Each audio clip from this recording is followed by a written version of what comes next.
Previously on Lostoria Lé. It feels like he's gone. From my head. What? I don't know. It's just... Heartgash was the first destroyed. Rather, was attacked and then disappeared.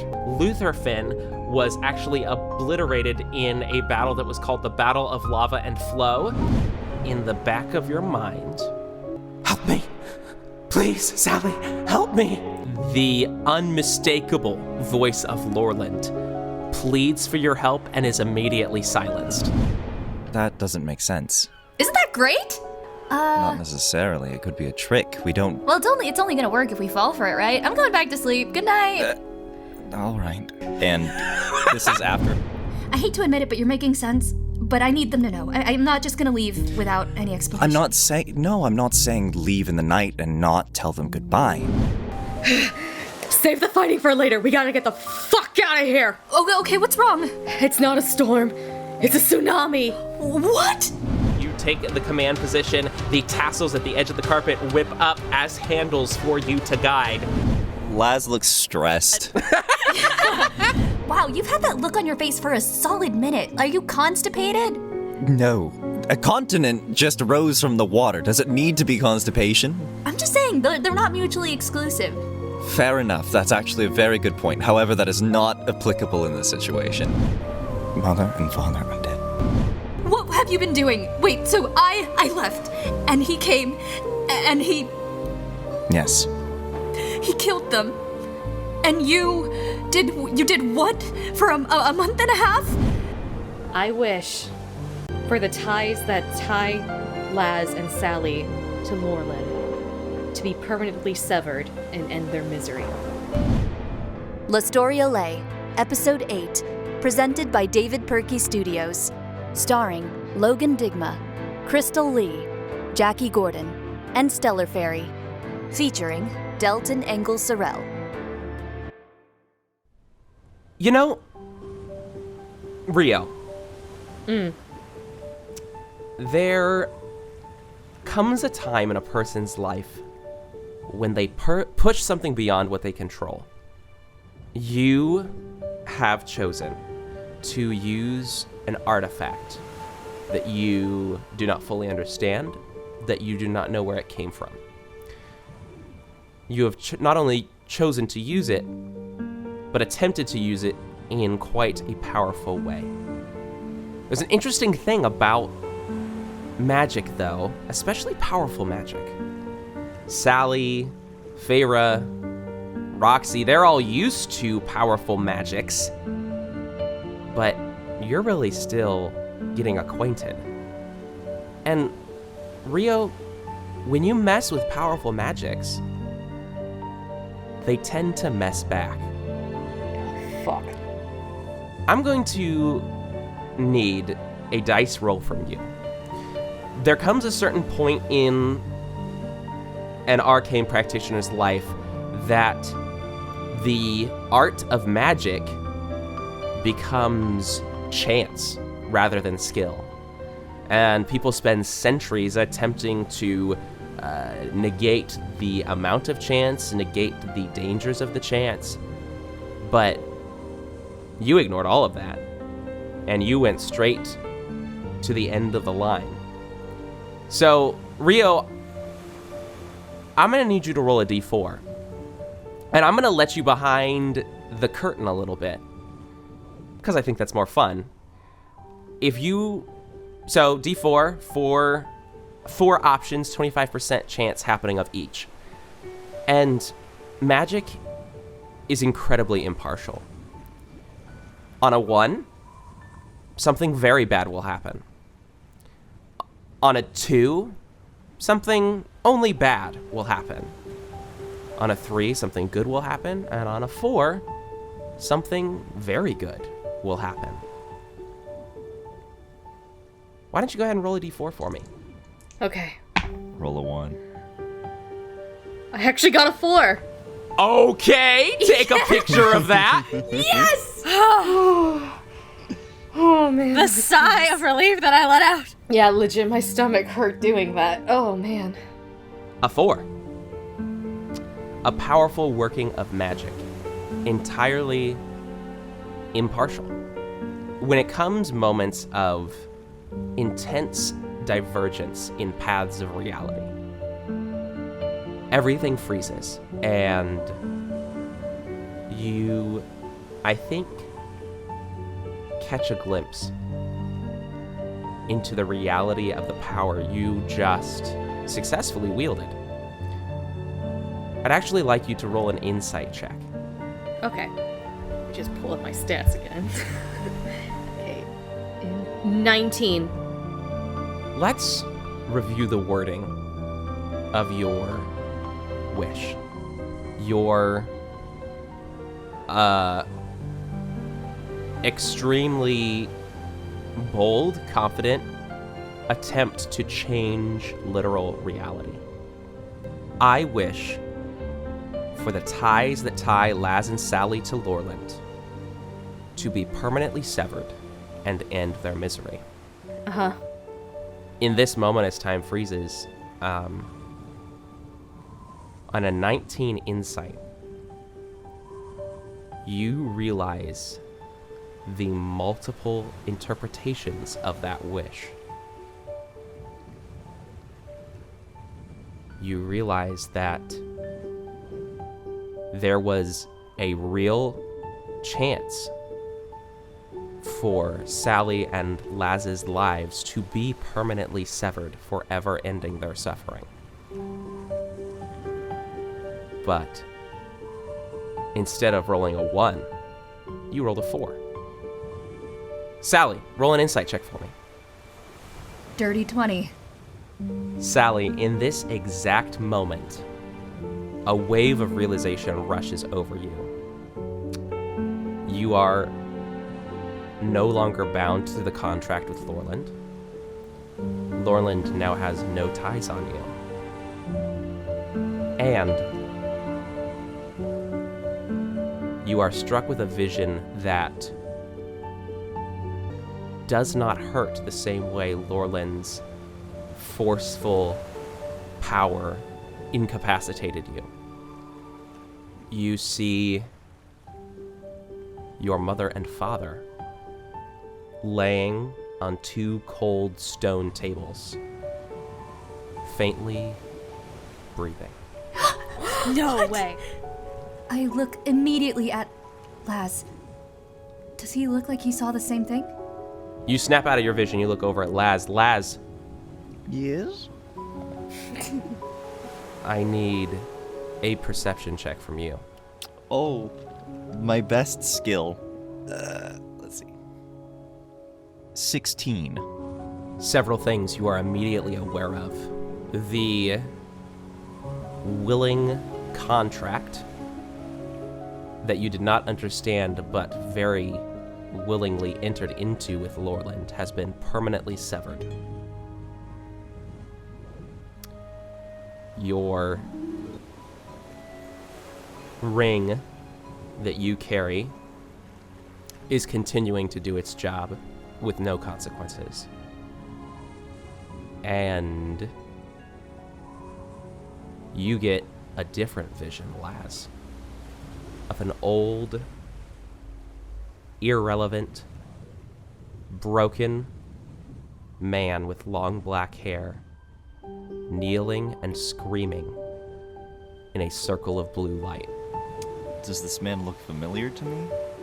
Lorland is screaming for mercy perpetually. That blue light, is it arcane in nature? Oh, absolutely. No roll even necessary from a master artificer. Could I gander the nature of that circle? On a 16, you are experiencing something very similar to the power of a scry spell. So while I will not give you more information on what's outside the circle, I will tell you that you're looking at a live feed of what is happening actively. Okay. I can't make an Arcana check on the circle at all. From a scrying vantage, I know that's a long shot. I like it when players really try for something. Give me one at disadvantage. Yeek! Let's go. Okay, that's gonna be a 13. You cannot tell the nature of the blue light or the arcane circle, but you can hear the yells and screams and laughter of others casting it. and your vision breaks, and you and Sally both look at each other simultaneously. Risa? Riso, they're alive. What? I saw it. They're alive. Mom and Dad. Are you sure? What do you mean? What? You didn't see it? It was clear as day. They're breathing. They're somewhere. They're on stone tables. And oh, we need to find them. Rio, wait. It's real, right? Yes, it's real. And Lorland is not happy right now. Fuck Lorland. We're not tied to him. At least I don't feel it anymore. No, it's gone. We're not. Then I can double check a little later, but we should probably... Yes. Where did you see Mother and Father? I'm not sure. I couldn't... they were on just 2 stone tables. They were lying down. They were unconscious, but I could see them breathing. That's a lead. We just have to, I don't know, use some divination magic or something. When we can rest, I can see what I can do. Rio, was that you? Yeah. How did you do that? You just said the words, and suddenly everything was different. You see Rio staring down. She's not making eye contact with anybody, but she's staring down at her ring going like, well, I used this. Rio, roll a Constitution saving throw. What? Oh god. Okay. I'm tired of the con saves in this game. I'm sick of them. Nah, There's keep 'em always coming. consequences. 19 on that Constitution saving throw. Woohoo! Oh, thank you, Jesus. Rio, the power you just wielded is a power you've only read about and probably scoffed at. When the world was made, the power of the Tirnanog was shaped and crafted into everything we know and love today. And you just, for a split second, harnessed that power and rewrote reality. On a 19 Constitution saving throw, you do not suffer the full consequences of using a wish spell. Instead, you are only going to take 1 point of exhaustion, rather than go unconscious and take 3. Oh my god. Holy shit. What do you mean you used that? I point at the ring. This, and she puts her hand out in front of everyone to see, and the ring's on like her index finger. This is a ring of 3 wishes. Where did you even get something like that? Wishes. Does Sally know what she means by that? Roll an Arcana check, and you're smart girl at advantage. Can Laz piggyback on that too? Yeah, roll your own. Another dirty 20, which is good because the other one was a 1. Is mine a straight roll or advantage? I'm giving you advantage. I know the rule book doesn't support that, but y'all are students and rich students That was at a that. 3 and a 19 for 28. Not the rich privilege. Yeah, Bougie advantage. that's how I felt when I worked at Starbucks. It's very appropriate that the both of you succeed in this check because you both read the same book. It was not an arcane book, it was a children's book. In the same way that children read about the Kraken and the Sphinx and the ancient dragons of an earlier world.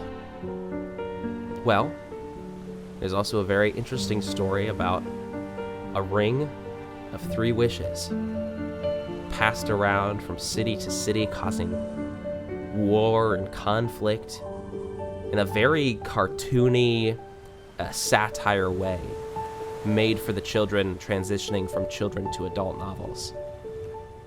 And the main thrust of the book is not how wonderful the ring is, but the dire consequences of those that try to use it. Ring of 3 wishes. That? Like in the children's book? Isn't a children's book? Not that it's entirely relevant, but you would both know that the title of this book is Fate is Impartial to Pain. That's the... Okay. Oh, shit. We had a unique library. Using that ring was blatantly and wildly irresponsible. But thank you. You're welcome. Where did you even get that? Wait, no, don't tell me. You probably don't even remember, don't you? Yeah, I was about to say, I got no clue, but I've had this thing for like months now. Just like the carpet. Just like the sword. Months. What? Oh my god. Rio, thank you. Of course. You only get 3. Yeah, and? Can I hug you? Yeah. Aww. I'm gonna give her a hug. That's insane. Like, I'm just babbling as I hug you. Like, that's a ring that, like, I didn't even think it actually exists in reality. Like, that's the stuff of legend. It was in a children's book, like, not an arcane study You book. see like, Rio just put her hand on top of Sally's head and she's just rubbing her head softly. You could wish for anything. You could become anyone or do anything, and you just saved my mom and dad. I also made sure Lorelyn had no eyes on us anymore, especially you and your brother. Hey, Sally, you're sobbing, so not a whole lot of sensory application at the moment. But go ahead, just for the hell of it, and roll me a perception check at disadvantage. 14. I'd say you notice it less than Rio notices it, as there is a burning pain on your back, Rio. And Sally, you feel the heat of whatever is happening through your hand as you're giving her a hug. Rio, you're burning up. Are you feeling okay? David, you said I don't notice? No, you absolutely do. You would notice it more than Sally. Okay, just making sure. It feels like for about 3 seconds, a burning red hot iron has been pressed along your spine. What the fuck? Hey, are you okay? Do you need healing? What the fuck is happening? Medicine check. Yeah, sure. Roll a medicine check. Probably easier if Rio were to actually try and take a look at what is happening on her back. Medicine check was a 2. Yeah, I do want to take a look behind me if I can, like just see, like turn my head over my shoulder. Sure. Roll a perception check at disadvantage, or if somebody is looking for you, don't even bother rolling. Are you asking for help, or are you trying to keep it to yourself? I'll keep it to myself. I was like, his Feyre is small. She can just crawl around and look. They both were shit rolls, so that was a 7. Makes sense. Your shoulder blades are jacked. You can't see your spine. Just too small. I don't even know the right question to ask here, but you look like you're in pain. My spine, it burns. Do you mind if I take a look? Me as well. Please. Okay, yeah, we're gonna crawl around then and see what the fuck is happening. Sure. Rio, the pain ends after 3 seconds. So you guys open or lift up the back of Rio's shirt. What languages do you guys speak? I speak Abyssal, Draconic, Elvish, and Infernal. Okay, well, I other than Common, I speak Primordial. Roxie speaks Celestial and Common. Sally's got. Oh, sorry. No, everyone already says the things that I already speak anyways. Sally's got Abyssal, Elvish, Infernal, Primordial, Undercommon. Branded onto Rio's back along the spine, along the top third of the spine, is a scrawling speech that none of you can read. Oh my god. God. I quietly go, give me 1 second, and I'm going to cast Identify on Rio. I walk over, and one hand on my hammer, just a little bit of blue flame kind of goes around the lettering, and my eyes flash the same pale blue color, and I learn what spells are affecting Rio. Give me secrets. Yeah, well, I'm going to, for the complexity of this, Laz, I'm actually going to need an Arcana check. Yay! I love Arcana checks. It's my favorite one. Can I throw a little enhanceability on myself? Yeah, I'll allow it. Sweet. Fox is cunning. That's gonna be 20 total. Laz, you are probably more than you even talk about to anybody but your sister, because let's be honest, you gotta brag to the sis. You're an incredibly intelligent arcane practitioner. Okay. DM said it, not me. Sorry, it's canon. So 2 things you know. Mhm. You know that this is in a language that you're going to need to cast something to understand it, or find somebody who speaks whatever language. And Laz, I hate to tell you this, but a 20 is 10 short of what you needed to understand what's happening. Son of a bitch. Solid. Yeah, so there's, cool.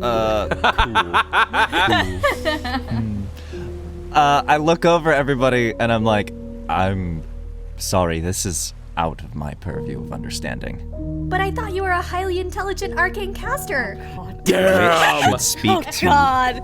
which speak to the gravity of the sacrifice that Rio just made for us.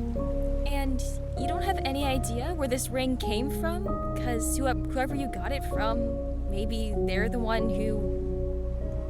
What did they even do? What is it? Look, all I remember is I partied hard, woke up, the ring was on my finger.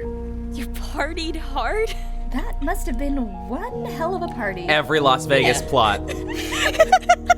Wait, does it still hurt? Because it looks, branded. Yeah, it really stings right about now. I'll take another 10 minutes and I'll just cast Detect Magic just to at least get the school of magic that this is associated with. Sure. So you're going to set up in a corner of the carpet, which I love, and you're going to work on Detect Magic, figure out the school. Rio.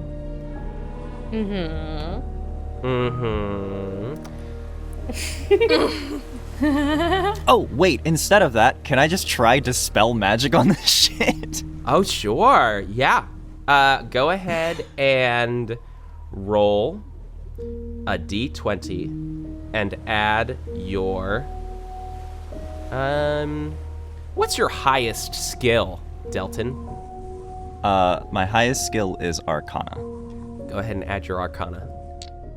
And does this count? Yeah, so this counts as an ability check, which means I should still get advantage on the roll from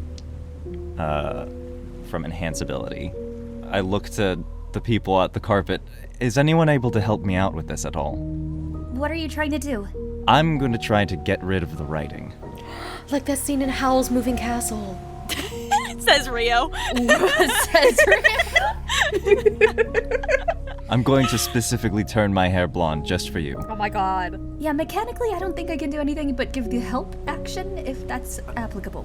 Laz is already getting advantage, but you are very helpful, so that's cool. Thank you. Well, tally ho. Rio, wish me luck. That's the verbal component of Dispel Magic, in case anyone was wondering. Tally-ho! Laz, Uh-huh.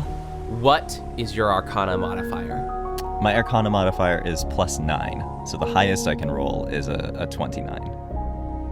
Oh, wait. Hold up 1 second. Did I prep smart like a good artificer?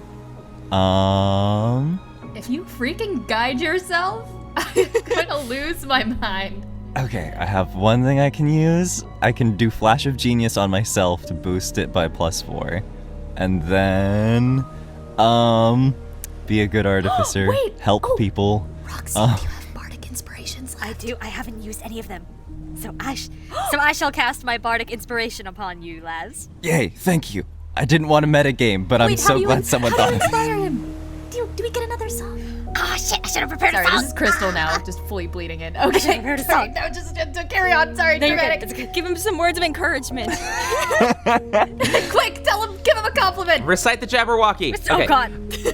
Well, I haven't got a song for you, Laz. Let me think. While I haven't got a song, just make sure nothing goes wrong, and I just, bardic inspiration, done. Cause I'm so fucking tired, Thank y'all. you. We're in the air. It was beautiful. Thank you Rio for that. rolls her eyes so hard at that. You want me to slap the burn? Looking through my notes, I had made a spell storing item, which gives me 8 uses of a second or first level spell. Jesus. I can drop the enhance ability that I have right now and use my spell storing item to cast enhance ability through that. And then I Okay. can use bardic inspiration, enhanced ability. I can cast guidance on myself. Okay. So 2d20, how much is your bardic inspiration? Yes. 1d8. D8, sweet. And then he rolls Okay. a 1. 2 of them. 2 naturals. Before you roll, Laz, shout out to Brennan Lee Mulligan, one of the greatest, top 2 DMs maybe, I don't know. It's hard to put numbers on him because everybody does a great job of storytelling in this community. Love Brennan Lee Mulligan. Also love that on very difficult checks, often I love to tell you what you're going for. Laz, you are messing back with the fabric of the world itself. Your DC is 35. Go ahead and roll. Oh, wait a minute. Okay. Hold on. Wait, before we do this, he just said messing with the fabric of the world. If you dispel this, is that gonna undo the wish? Oh yeah, does that undo it? Oh, Laz would be smart enough to think of that. You'd absolutely would. You don't know. You don't know what it says. Yeah. Look. I will. Rio doesn't mind the branding right now. I'm not in that much pain. It just hurt for a tiny bit. We'll worry about that later. I will also say, just so everybody has the full information, Rio, 2 things. It doesn't hurt anymore. It stung when it went in, doesn't hurt anymore. Also, I'm being very vague with my description, so it can look however you would like it to within the parameters of a third of your spine and writing. So I'm not taking away your autonomy of what you look like. Oh wait, it was a third of the spine? okay. I totally missed that part. Yes, it is the top third of the spine, almost like using 1/3 of a ring of wishes. Oh, okay. That makes my brain panic so much less. Could I still roll a bunch of stuff, but instead of doing dispel magic, could I finagle? Are we in a finagling mood? I'm always in a finagling mood. That does make me sound like a creep, but I'm excited. Stop, So, what do you want to roll? Could I fiddle with the way identify works and make this roll an ability check to see what the hell's going on with this writing? I love it. I As am an going Arcana to. check. I'm going to lower the DC from 35 to 30 for an identify versus a dispel. Solid. Oh my god, the DC was Well, 35! Jesus Christ! Here goes. And you still have the Bardic Inspiration from Roxie. Yeah, we got Bardic Inspiration, we got Advantage, and we got Guidance. So, tally who? Tell you. That's gonna be a 16 on the D20. On the D4 for Guidance, it's gonna be a 4. And then on the D8, it's going to be a 4. So 8 plus 16 is 24, plus 9 is 33. Oh, it worked! It worked. Because he lowered it. But DC was 30! Laz, Yep. I like secrets. your identify spell pushes through literally the weave of reality for just a moment. Be right You know back, what? going to talk to the gods. Yeah, just gonna take a quick trip. You know what's more interesting to me, Laz? I could give you an amount of information, or I could allow you to ask. You know, you succeeded by 3 numbers, so why don't you ask me 3 questions? Ooh, do I get to ask questions? Just like the 3 wishes. Okay. I like it. I would like to know the location of origin of the language. Understood. This language is not a known language on this planet. However, the closest 2 languages are Celestial and Deep Speech. But it is a 3rd variant of that is unknown to you. However, because you asked the question, you do not know the name of the language because you could not comprehend the name of the language. When the world was first created, there was a language of the Tirnanog spoke that brought everything into existence. And that is the speech inscribed on Rio.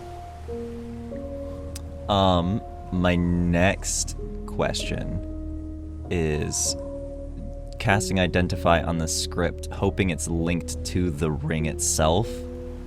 The maker of the ring. Wow.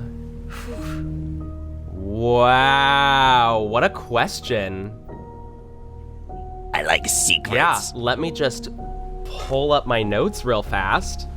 I'm a little this secret is- goblin. I The like. last question is gonna be, so what does it say? And it says get chicken fucked. fried rice. It's Chinese. It's just traditional Chinese. My ama rolls up. Hey, Hey, how you doing? I'm doing great. Laz, the owner tag becomes apparent to you, metaphorically, of course, there's no tag on it. Marat, who is the only true neutral god in the Pantheon. His title is the deity of dealers. Third and final question. What are the conditions that would end the wish? Ooh, fascinating question. That would end the wish entirely, reverse the wish? Yeah, what would reverse this wish? I want to know what could end it so I know how to prevent those. Hey, Laz, Yeah? I think a wish spell might. Uh-huh. I meant other than that. I'll get with, since this is a question and you rolled high enough, there is no other option. Okay, cool. Just want to make sure, like, Rio dying wasn't gonna fuck anything up. Things like that. Oh, no. A wish goes beyond a mere mortal life. Thought so. Sick. Cool. Thank you. That is all. You know, I wanted a tattoo, but not like this. Well, it makes you look cool. I can't even see it. Well, we can see it and it looks cool-ish. Yeah, it's got like the whole swirly thing to it. It looks really awesome. Is it big? It covers like a third of your spine, like the top third. Delton, as your check has faded, I will say you are smart enough of an arcane practitioner. If you can, or someone in your party can get access to a comprehend languages spell, you know that would be a really good spell to cast, since that transcends a lot of different things. But I'll just throw that out there, since I think you probably already know that, but I'm gonna throw that out there. Yeah, artificers just don't get that, so I was trying to finagle. I more tell you so you can tell others, if you choose. Beautiful. I turn to the group. I pat Rio on the shoulder. It looks as though this is just a receipt of the magic you just wove.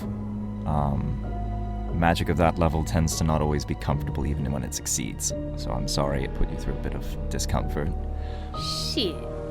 But some good news. The only thing that can undo what you've just done is another use of that ring, or someone who can work the same kind of magic. Laz, do you know what it says? I don't. It is in a language older than any in existence. That is what we're looking at, is scripture that shaped the world that we're standing on, or flying above, rather. Roxie, roll a dexterity saving throw, Roxie. Wait, what? Yo! I was trying to say something, but now I have to roll a saving throw. Hold on, dexterity you said? What? I did. Wait, why? 18. 18. Okay, you have rolled high enough. Pick any other person on the carpet. What? Just Feyre. Oh yeah, because I'm the ranger. Okay. Hey, Feyre. Yeah. A seagull poops on your head. What? Are you fucking kidding me? Oh, gross! Oh, thank I God can't it wasn't dodge him. me. I'm a ranger. I have a good dex save. I am so sorry. I'll prestidigitate it off of her head. Oh, gross! Get it off! Just pale blue flame just burns it away. Rio casts shape water and hits Feyre on the head. You do realize, though, that with the seagull comes the sunrise as well. Where are you going, crew? Great question. To sleep. No, I don't know. I feel like that's a good idea, but I don't actually know. I think definitely a good idea. I would be so down to sleep. And Roxie looks over the carpet. Except we don't really have any other place to go now. Hey, the carpet can hold us all up. I say we sleep midair. I'm cool with that. It's a little cold, but I've got blankets. I'd be fine with that, but should one of us keep watch or anything? I don't know. What harm could happen other than a seagull pooping on Feyre's head again? Hey! I can keep watch while everyone rests. Roxie, we're 506 feet up in the air. We'll be fine. Listen, we've had a lot of shit happen. I'm just preparing for the worst. All right. Literally. Are we taking a short rest or a long rest? Didn't we just take a short rest? You just took a short rest. Y'all are in desperate need of a long rest, or you're gonna That's start what I taking thought. exhaustion. Yeah, we'll take Yeah. a long rest. We're doing long rest then. Long rest in the sky on the carpet. Everybody's sleeping, or are you guys keeping watch? I'll take a watch. I'll look at Sis. What? I just kind of beckoned to have her kind of lean her back against Rufus too. Oh, okay. Just quietly slump my head over and rest it on the top of her head. David, while Sally falls asleep and during my watch, can I take an hour to cast Glyph of Warding? Absolutely. What are you gonna cast it on? Cool. I'm going to cast it on... I'm going to just kind of be petting the back of Sally's neck, but I'm actually inscribing the glyph on the back of her neck. Absolutely. Do you have the components for that? That's a rhetorical question. You definitely have the components with you. You have enough to cast it at least a couple times. What are your components? My components are powdered diamonds worth 200 gold pieces. Yeah. Jeez. I mean, I'm assuming that working with Laurenland had perks before I left, so I'm guessing I just scooped some stuff from my workshop. Yeah, you're definitely like rich kid and rich scholarship kid, so you're just fine in that department. You've Sick. probably got enough for a couple more castings too. Awesome. I want to do, rather than explosive rune on the back of my sister's neck, I was going to do a spell glyph. And I'm going to, it says that I can store a prepared spell of 3rd level or lower within the glyph. I'm going to place a Revivify on the back of her neck, and the trigger is going to be the second she drops, if she feels enough. Basically, if she dies, Revivify immediately triggers on her. Understood. Laz, since you're, taking care of your sister, go ahead and roll me a perception check. Cool. Not nervous. It's fine. Can I use another use of enhance ability, please? It's dark and you don't pay attention and you accidentally write the explodey room. I'm just like, this is Revivify, and I completely immolate my sister. Yeah. Oh my gosh. Go ahead and cast. Yeah, go ahead and cast. You haven't done your long rest yet. Go ahead and do that. Sweet. I'm going to use another use of my spell storing item, another enhance ability. My favorite spell now. Ooh. I'll go ahead and use Flash of Genius and give myself a +4. And that bumps it to 23 plus perception is 30. Damn. Well, you see God. And also... Who is this nice Christian man sitting in front of me? Oh no! Laz. God. Laz, you are uniquely gifted. And for once, I'm not talking about your arcane prowess. I am talking about your ability to love the people that you care about. Your ability to perceive the pain that your sister's going through and your ability to protect her. Some would argue that is more powerful than any ancient magic inscribed. Your sister, taking her in while you're working on this spell of protection. You have consistently made a choice over and over again to do whatever it takes to keep her safe. And for that, there are going to be 2 real consequences. Consequence 1. Spell goes through, absolutely everything's fine there. And you are able to receive the piece that Sally is completely and utterly freed from Lauren Lund's influence. Consequence 2 is just for you, and I'm going to send you a message what that is. Cool. Oh no. In the meantime, after Laz is finished with his watch, I'm gonna take watch, and I'm gonna write on Laz.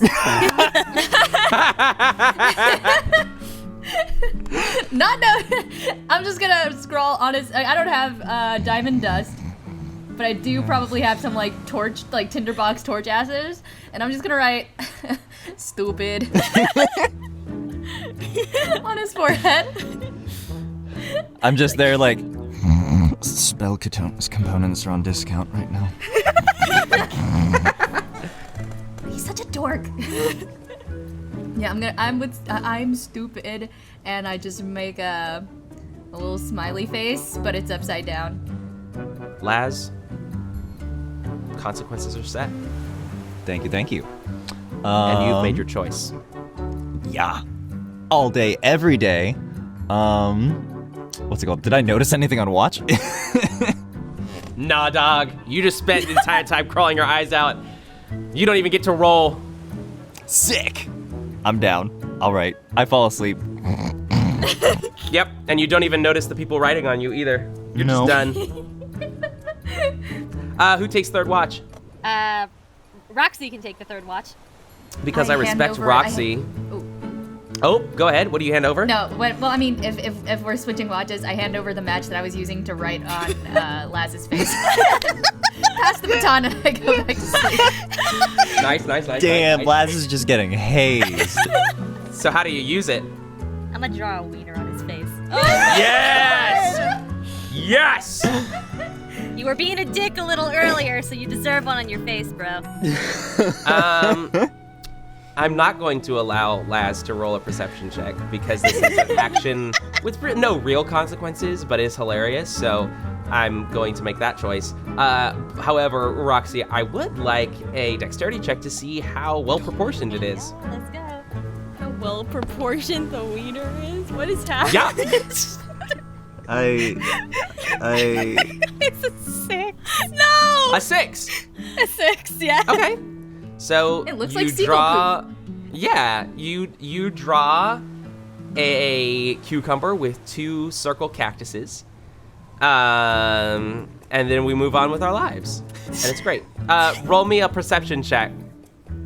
That is a 19. Interesting question. No one has mentioned to me that they guided the carpet. I thought we were parked.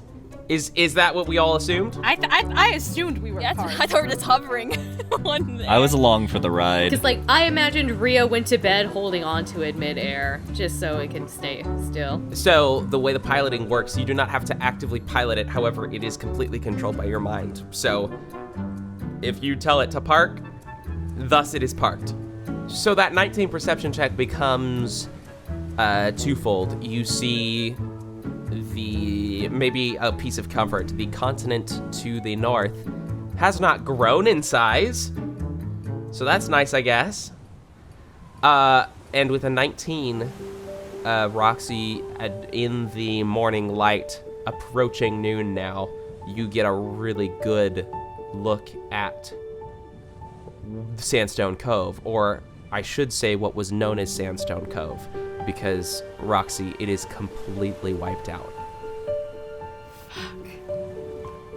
Well, we're definitely not making a trip back down for anything. There is salvage and broken wood and building and ship and sail floating on the churning waters. And at this point, you do see hundreds of people swimming around in the wreckage trying to find things, scavenge things. You also, I think with a 19, realize that at least over half of the inhabitants of Sandstone Cove, being seekers of fortune, have just left and started walking to find new opportunities. Yeah. Roxie looks over at Laz and just starts plugging his nose. Just shut him up. He can breathe through the mouth. You don't need the nose. Trick question. Laz doesn't actually have a mouth. Not the Matrix. Oh no. How did Sally live with that snoring? Separate bedrooms.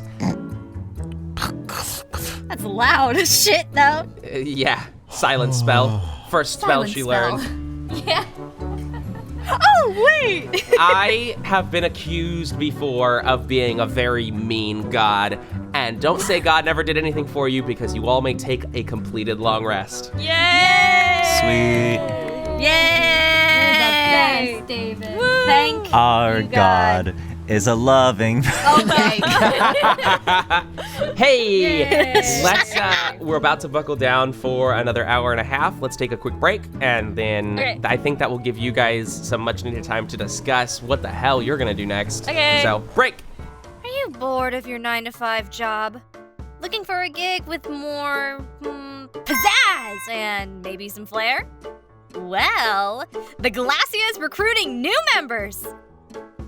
We're looking for all kinds of talent and passion.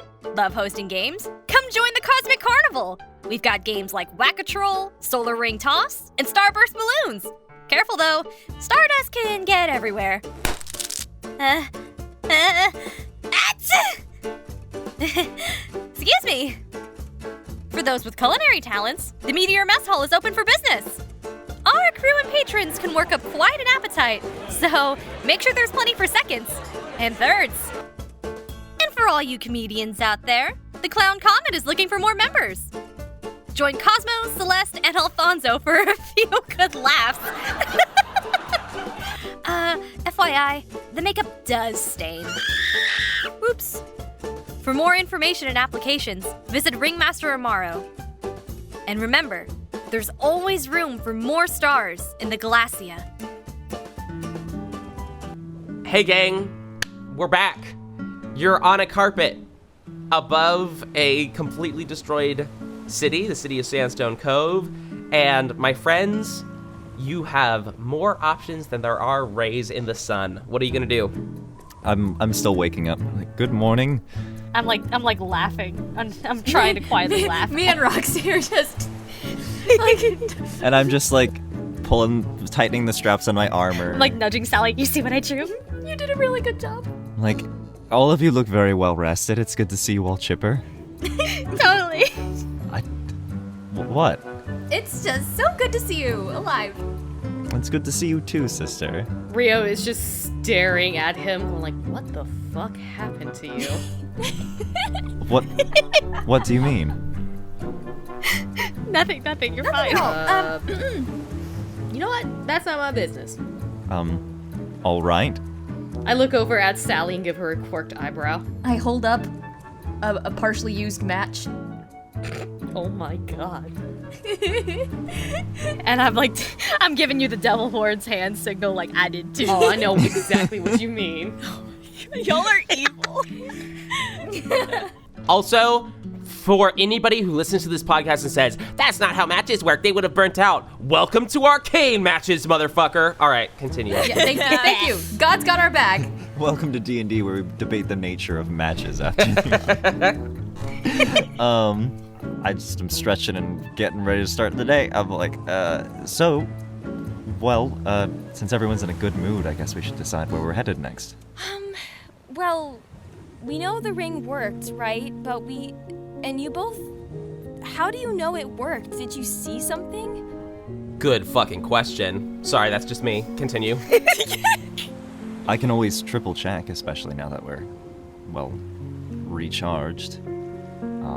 But I'm quite confident that the ring has done its works, mainly because the ring was manufactured by Marat, I believe his name is. What? The god? Yes. correct. Rio, what kind of parties are you going to? And Rio, you see Rio just staring at her finger. A god made this. Holy shit. Not a kind one.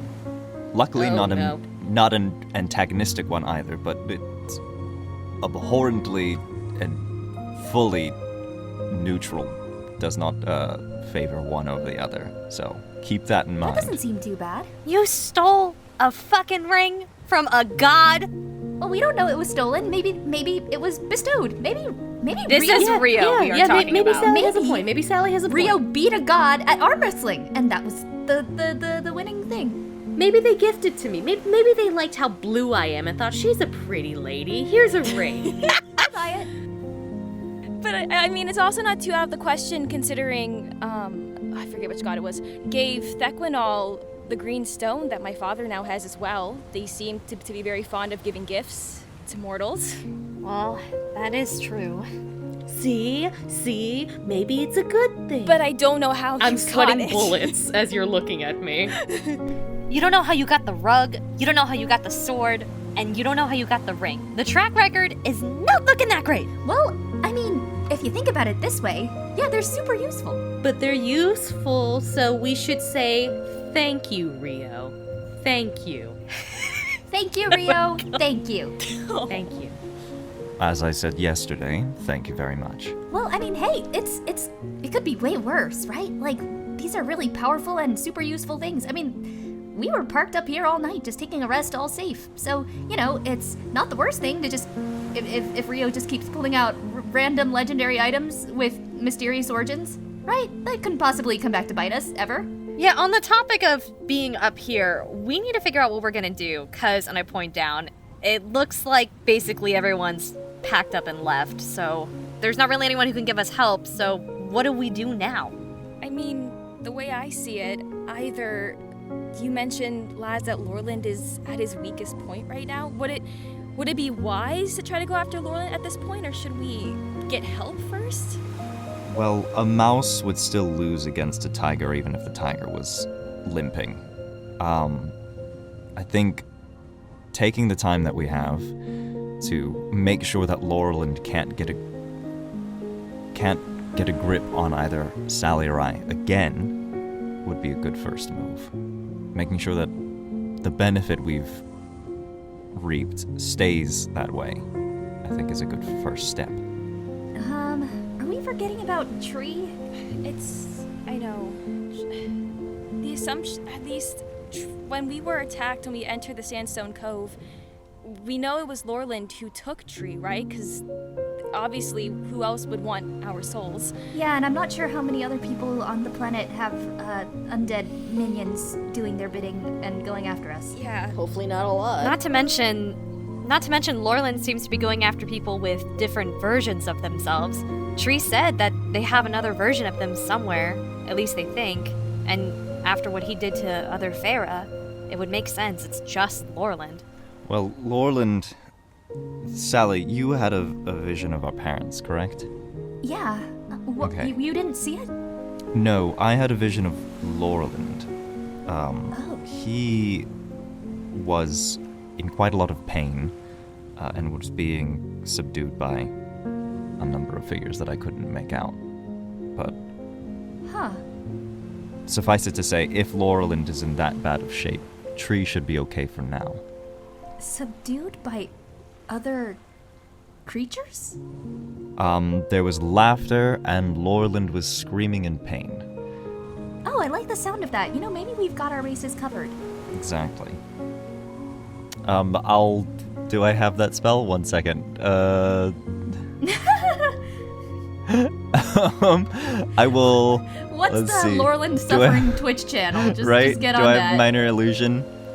Is that something I have? Oh my gosh. Dang it, I don't have Minor Illusion. I can't make no, it. I have Silent Image, but I didn't see it, so I wouldn't be able to recreate it.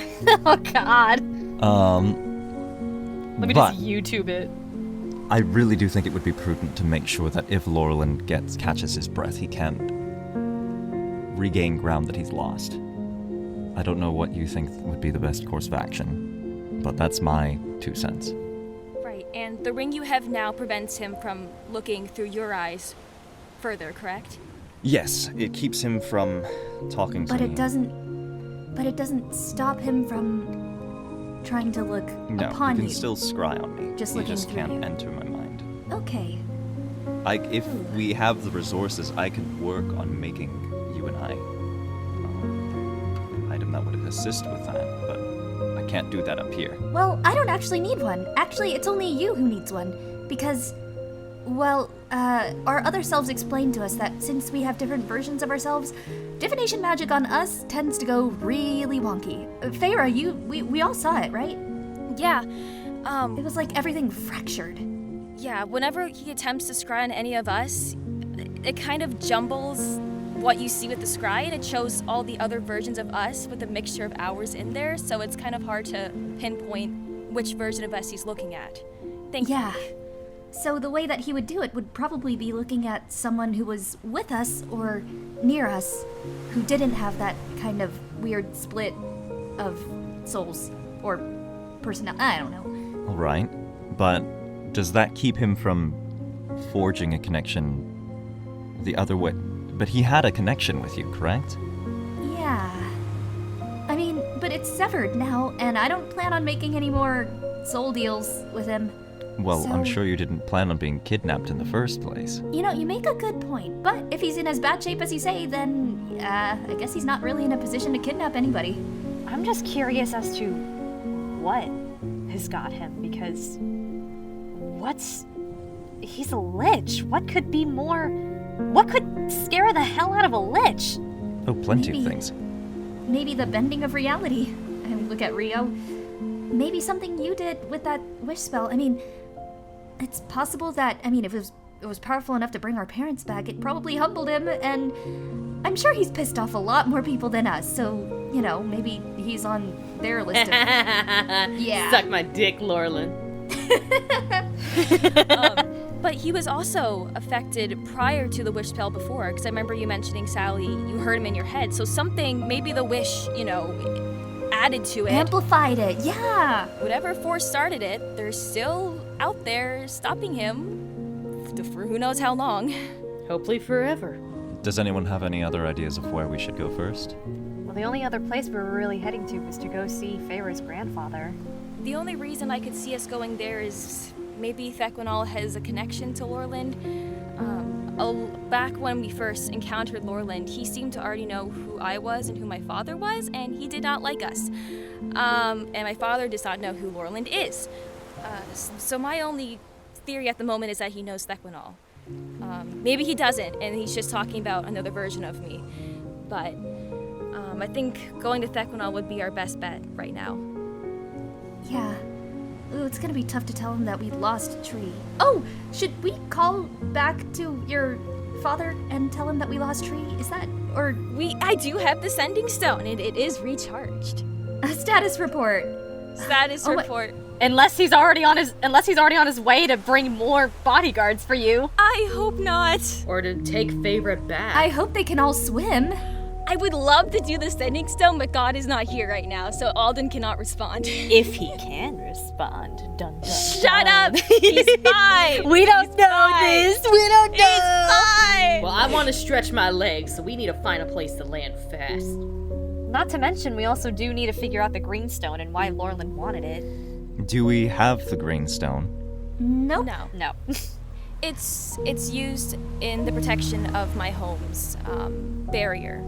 It's what makes the barrier there, and in the, what is it called, the Sandstone Cove? Yeah. That's what it's called. And once again, There's a something green crafted stone by in a Sandstone god. Cove? Oh, no, they mean the Greywater Sanctuary. Oh, that's what it was. Okay. We have so many names to keep up with. I know. If we want to land somewhere where there's not people probably actively wanting to hurt us, there is that convenient new island over there that may have some tie to Lorland. I am going wherever Sally goes, so I'm That's along for right, I'm the ride. boss.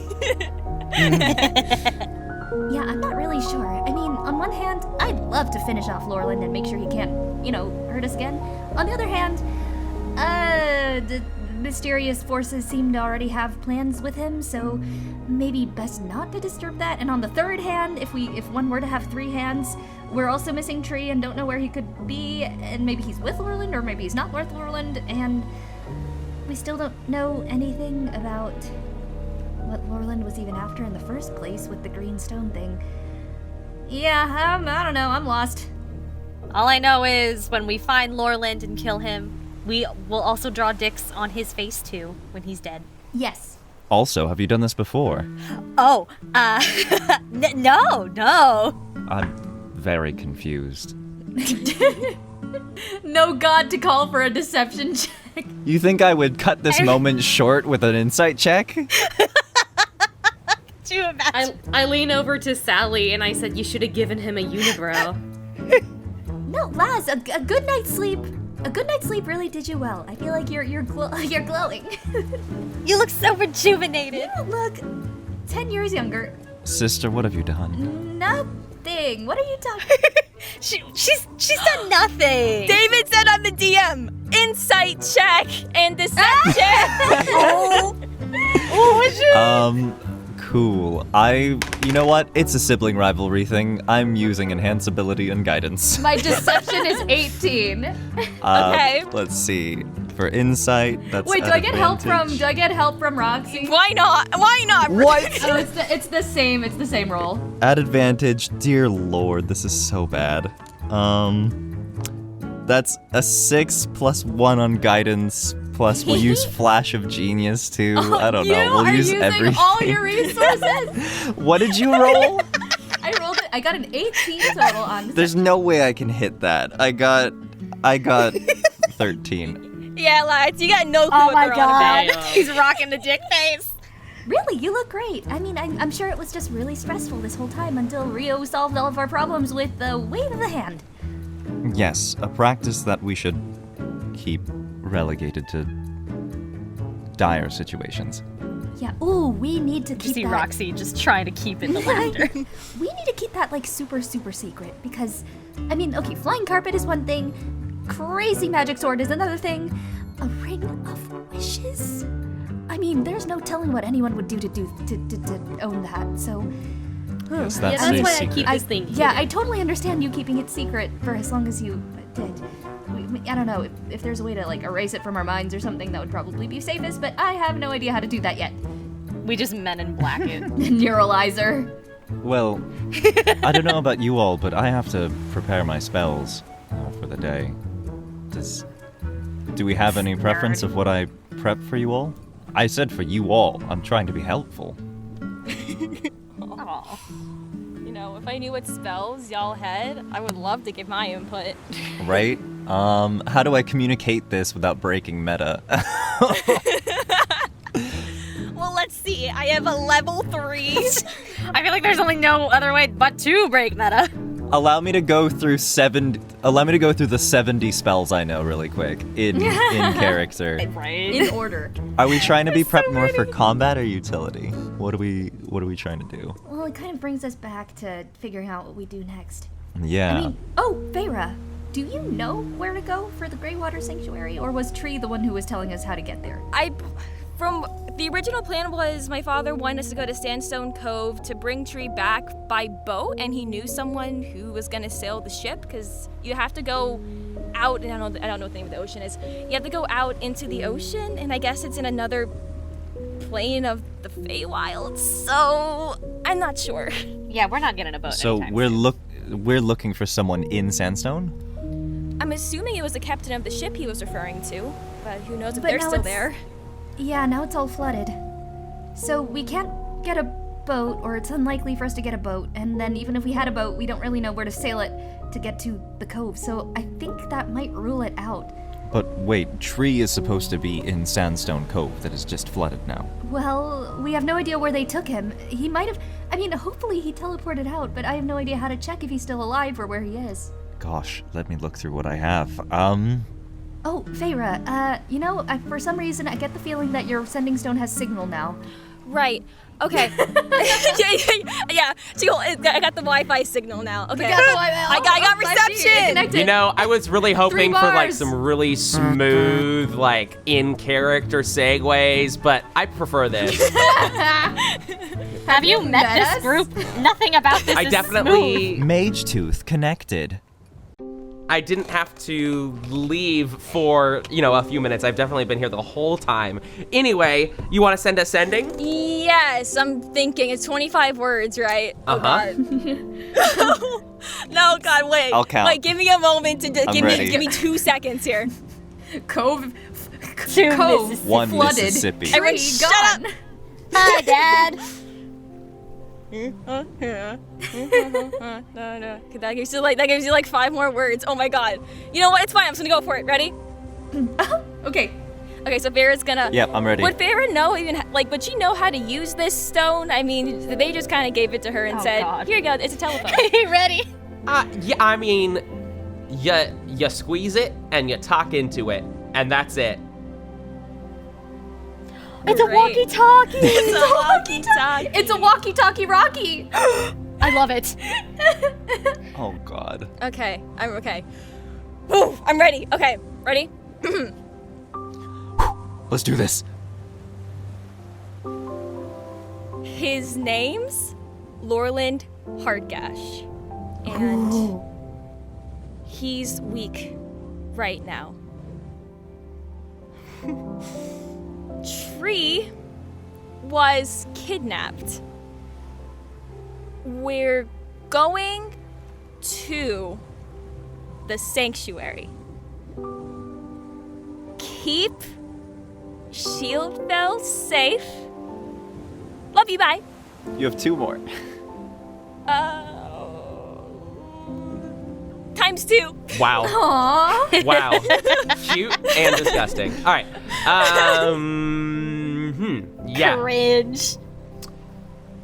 You immediately get a response.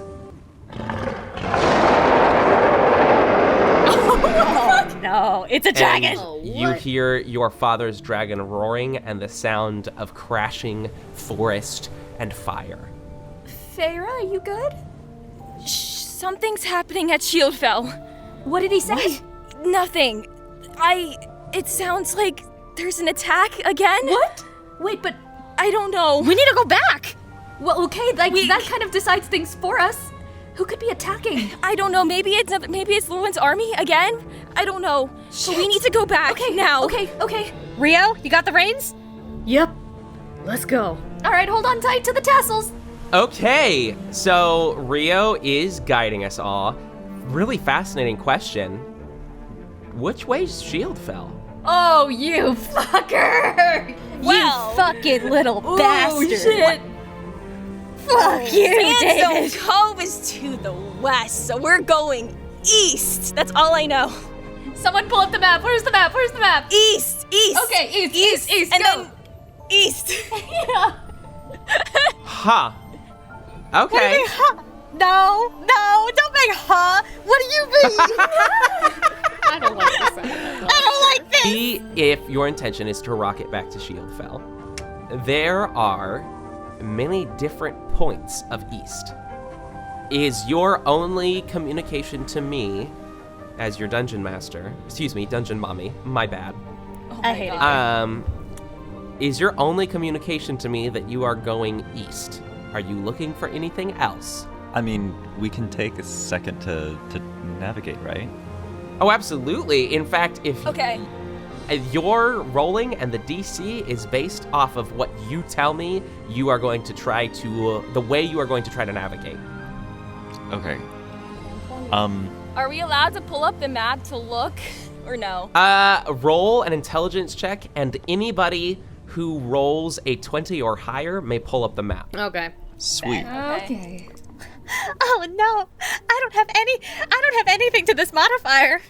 11. I rolled a 20. You got a 20, thank God. Oh, thank goodness. Delton, Yes. you are the only one that may pull up the map and try to communicate to your team members how to get home. That's fantastic. Where is it? Shit! Huh. Sounds like you're in trouble then. I'm a guest player. I don't know where these things are. Go Is it ahead, in whoever would like lore? to send it to him. You go ahead and send it to I don't know him. where it is. Is it important links? Is it lore? Is it- No. Okay, no. Someone. Okay, we have a map. Someone pull it up. Hold point on, out hold where on. Shieldfell I'm is, finding the and fucking then map right now. Yeah, and then Laz can figure out how to connect those two dots, right? Mm-hmm. Ah! Bean says they're on it. Thank you, Bean. Okay. Bean, you are my savior. I am in your debt. Okay, I have the map up. The blessed bean. Bean, I will give you We're at. I was just going to tell Bean I would give them a whole $1 if they sent you the wrong map. Continue. I'll Venmo Bean enough for their favorite Starbucks beverage. It's the map that has Amastascia D's nuts on it. That's the name of the. That's Okay. the name of the new country, right? The one that just. Yeah. The one that Yeah. I'm gonna claim, of course. Exactly. Yeah. All right, I have the map pulled up. Did someone use? Oh gosh, what's the name of the software? I use it too. Inkscape, yes. Inkscapes Yeah. is amazing. Not sponsored, but hey, if you want to sponsor Hey, us, if you want to sponsor. great for it. All right, so Sandstone Cove is there, and we're going to Shieldfell. Well, there's a wonderful little bit of help with. I'm guessing we're high up enough. Can I see the massive fucking forest that Shieldfell's in, and the mountain range to the south of it? Can you see the massive fucking racist shield? Shut up! It's at this moment that you guys begin to realize the absolute gift it was to teleport to Sandstone Cove.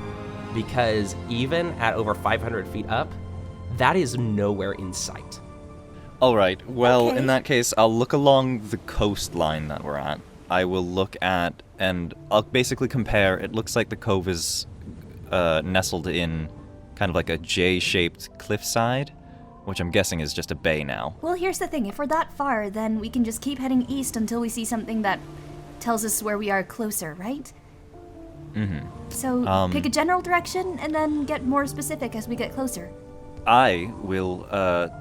Is that plume of smoke on the map just a constant thing from the volcano to the north? Roll a perception check. Sick. Enhanceability. I love you so much. No enhanceability on something that is initiated by me. Can I guidance? Yes. Where would we be? I dropped it. Oh, God bless. That was so close Jesus to a natural Christ. 20. That's okay. That's going to be plus. I'll do a reaction for Flash of Genius, which gives a +4. So that's 8 + 8 + 16, plus my perception, which is 17 for a 23. Damn. Yeah. Good eye. Good thought. The pillar of smoke from the semi-active volcano is always constant. Wonderful. I will. Dear Lord, I hope I'm using this word correctly. Triangulate that with our known position of Shieldfell relative to Sandstone Cove, and then choose a bearing. As you inbreathiate. Damn. Sounds pretty good. Go ahead and give me a survival check at advantage. I will say, if you manage to get a 20 or above on this roll, no other survival checks will be necessary. It will just be a matter of time to get there. Can I do my usual guidance shenaniganery, sir? You may guidance, yes. How often can you use this little flash of genius thing you keep talking about? It is a reaction. I have 4 uses of it every day. I've Understood. used 1. Then you may use both of those things. We're gonna start with the old. And actually, you know what? This is a situation that you can also cast. You can also cast enhanceability because this is something you are initiating. Oh, if I already have advantage, then that negates it.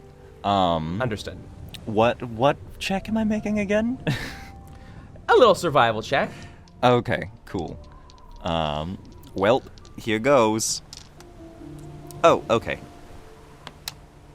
Let's see. I will go ahead and do 16 plus 1 for 17 plus 2 for survival, which brings it to 19, and I'll use another flash of genius and put it to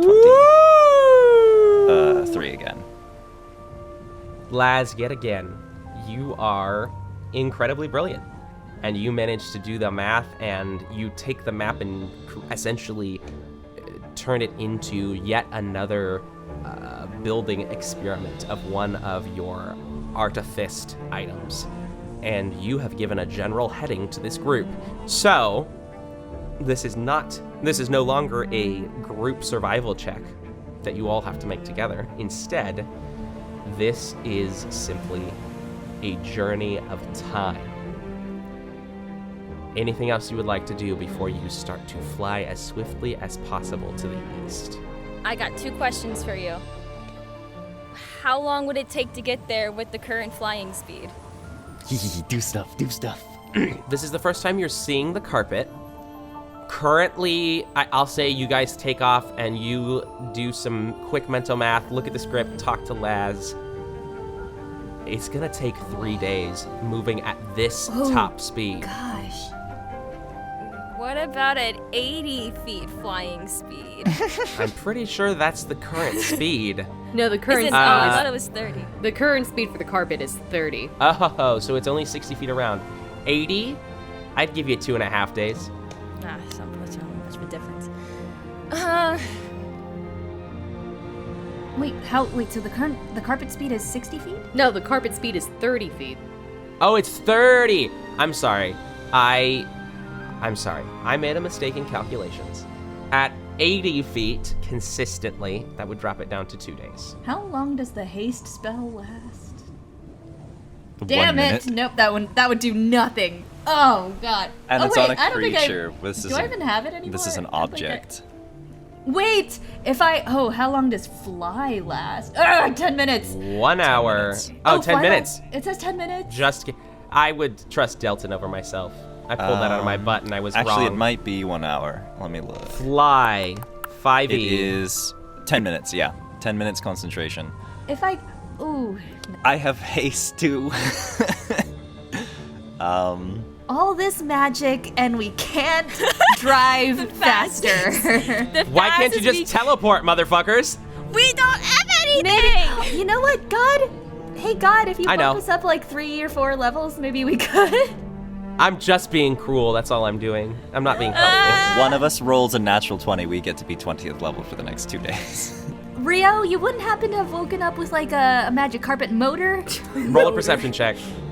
I mean, I have 1 spell. I have long strike. Well, okay. I mean, 3 days isn't a deal breaker. It's just not great, right? Well, it's better than nothing. Shootfell is in trouble, and I really want to get back to my father. Yeah. Okay. I mean, we have to go. We're on our way. We're just trying to. We'll just have to figure out how to make us go faster if it's possible. I only have really short range things. I mean, I guess in the meantime, can Longstrider be used on inanimate objects, or can it only be on living beings? Rules is written, Longstrider is on a creature. Let me pull up the spell. Yeah, what is the spell? It's on a fucking creature! We do have a finangler. But what if someone put a little bit of metamagic schmaz on it? A little sprinkle of razzle dazzle. It's not my spell, which is what makes this like wonky, because I can finagle my own spells. I've never tried finagling someone else's. Interesting point of order. Go ahead and just Rio as the person who owns the carpet, and Feyre, who's the one asking me the question. Both of you roll an insight check on the carpet. Okay, here we go again. The car. Oh shit, doesn't even matter. Feyre got an 8. 26 for Rio. Damn! Does it just need some encouragement? Carpet, your thread work is second to none. The stitching you've got going for you is just exquisite. We can embroider some racing stripes. I'm sure we can make it happen, and you'll go even faster. I'm pretty sure that's how it works. Hey, Rio. You're taking in, first off, all jokes aside, this carpet is absolutely gorgeous. And I imagine you've looked at it a lot, but you've... looking at it in this light when it is active, there seems to be some sort of water motif spiraling out of the center, and it's definitely moving and swirling. On a 26,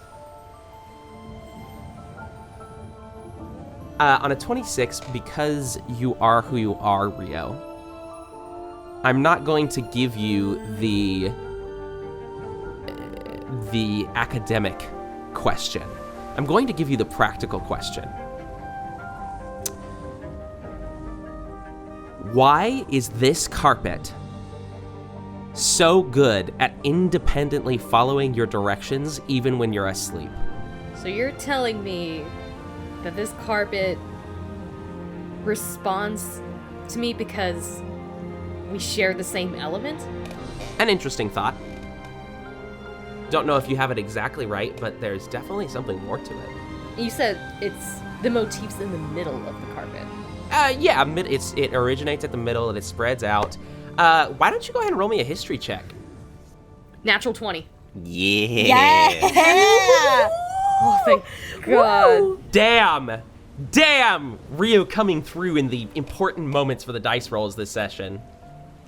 Rio, I would love for you to share with the audience the very little you know about your childhood. Oh, what? Backstory! Okay, well, Rio is an odd water genasi. Everyone's known that. Like, she's wild, and she's always been that way since she was a kid. Like, at the age of 3, she was branded as the worst criminal that her town has ever seen. 3? Because she's just so destructive. She knows both her parents are calm water genasis, but for some reason she just has some spitfire inside of her. And when Rio was 15, her mother sent her away, not because they were mad at her, but because they wanted her to better herself, which is why she became a member of the Weeping Rock Monastery, which is where her aunt rules over. She's the head monk. And Rio's been there ever since. A neat, complete, simple story. Staring at this carpet, though, I am going to call this the first drop of water that disturbs that perfect memory, Rio. Because you have a memory of an underwater palace, and as a little tiny toddling child, waltzing with fabric. Rio, you were right there. I just remembered something. Yes? This rug, I think... Have I seen it before? David, my Identify should have picked up all spells that were affecting Rio. Did I pick up any other spells? No spells. Rio is not under a spell effect. However, Rio... Let me put it this way. There are certain memories that are so early that they are very hard to access except with the right stimuli. You've seen this carpet before? I thought you said you woke up with it, and after a wild night. No, that was the ring. The carpet. Oh. I said I don't remember where I got it, but I remember I seen this in some underwater palace when I was a kid. A palace? Are you a princess? No, of course not. Whoa! Wait, Feyre's a princess of the woods. Are you a princess of the ocean? No, I'm just some normal monk. But I remember being inside an underwater palace when I was like 3 or 4, and I remember seeing this motif. A carpet underwater? With a natural 20, Rio, I'll give you a gift here. Not even 3 or 4. Not maybe 1.5. Oh Whoa. my! You can walk when you're 1.5. You can dance with a carpet when you're 1.5? And also, you're forgetting the fact that it's a water genasi who has magic capabilities to assist.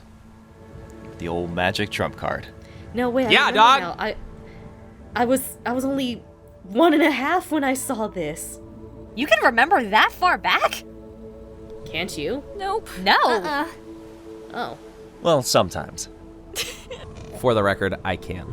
A little bit. Okay, men, we get it. We get it. You're so superior. Don't worry, it's all terrible memories. David, no. David, no. Uh-oh. That is so Roll for psychic sad. damage. Oh, okay, so it's just like so they remember getting dropped and we don't. I mean, Laz Yeah. does. They remember seeing the stork. We Laz has don't. an intelligence of 18, not me. Hey, while you guys are fucking around, where are you headed? I triangulated. I did a super cool triangulation. We've been going to Shieldfell. Is that where you're heading? Okay. Just normal carpet propulsion? Unless anyone has anything to enhance the speed of the carpet, because I got nothing. Wait, if you said the first time you saw the carpet was underwater, should we try going underwater? You know, I will. No one else but me would breathe. I will. Yeah. I will circle back to what started this whole check, Rio, in your very fuzzy memory of you toddling around with a carpet. The carpet was independently moving back. Like it was moving away from me? Like it was moving with a mind of its own. Oh, shit. I knew it. Okay. Well, with that knowledge, and with the memory now there, Rio puts her hand gently on the carpet and talks to it, going like, hey, can you go faster? You all watch as Rio's hand touches the carpet and her shining, shifting, almost fluid hand that's a little bit echoing rainbows at all times from the sun pushes a little bit into the carpet itself. And where her hand touches, the carpet glows, and the edge of the carpet reaches around and places its tassel on Rio's shoulder. It moves? I remember. It does. This thing has a mind of its own. Whoa! What's its name? If I remember right, I named you Altivo. Give me that name one more time for posterity. Altivo. I'll spell it out. If anyone has seen The Road to El Dorado. Haha. I haven't seen it I yet. haven't either. Damn it, Logan! I love You it. sorry! Okay, that's it. I'm sending you two for a movie night. We're watching that movie. Yes.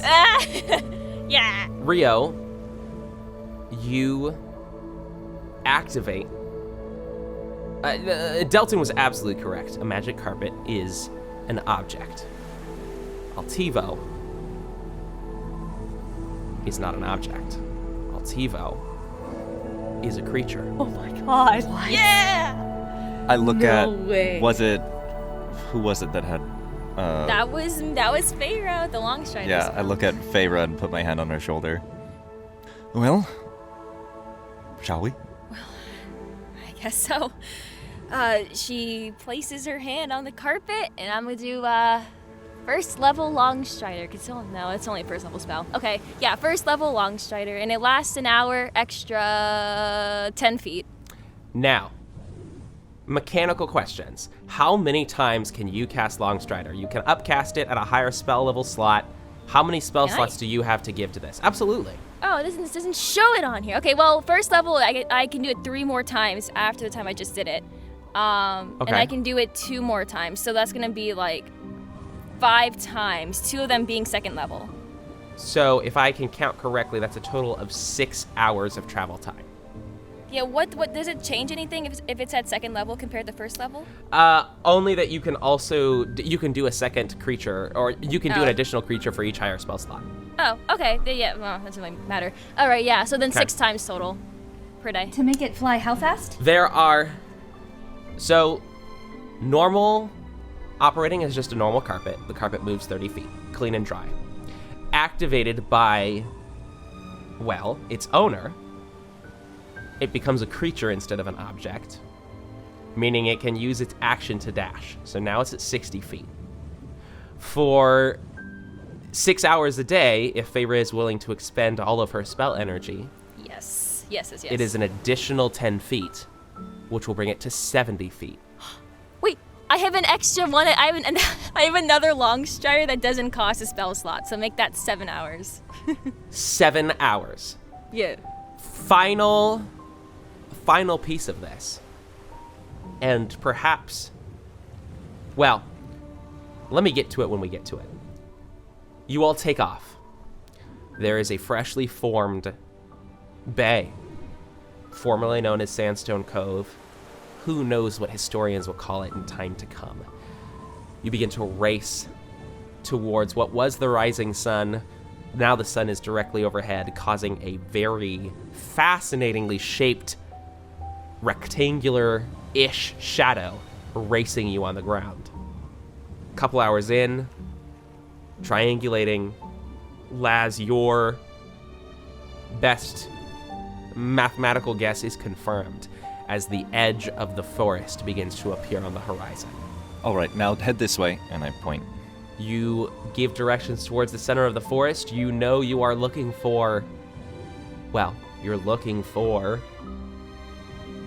the shield of Shieldfell, which may be a blessing that, maybe one of the only times that it is a blessing that your family makes such a point, Feyre, to erect a giant-ass shield that's shimmering in the middle of a beautiful forest. Mm-hmm.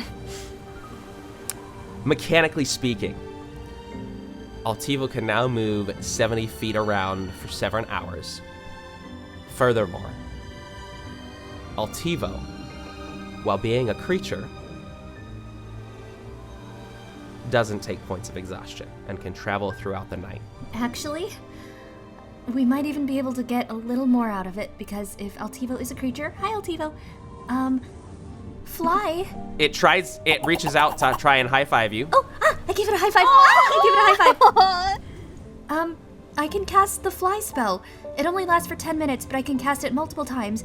It makes you fly at 60 feet, and so if Altivo decides to dash, we can do 120 feet around for an hour if I use 6 of those spells. Damn. Let's go! Here's how we're going to resolve this mechanically. You all, for whatever reason, whatever blessings you have received, are incredibly powerful, arcanely, magically, force of personality. Laz, at the edge of sunset,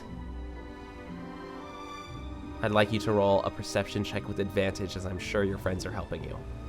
Wonderful. All right, well, here we go. 27. Damn. Laz, you are blessed with the sunset light not staring you directly in the face as you race towards the east. Every single shadow is splaying and stretching and yawning towards your destination, pointing you towards Feyre's home. The shadows guide me. Laz, you're looking for a shield.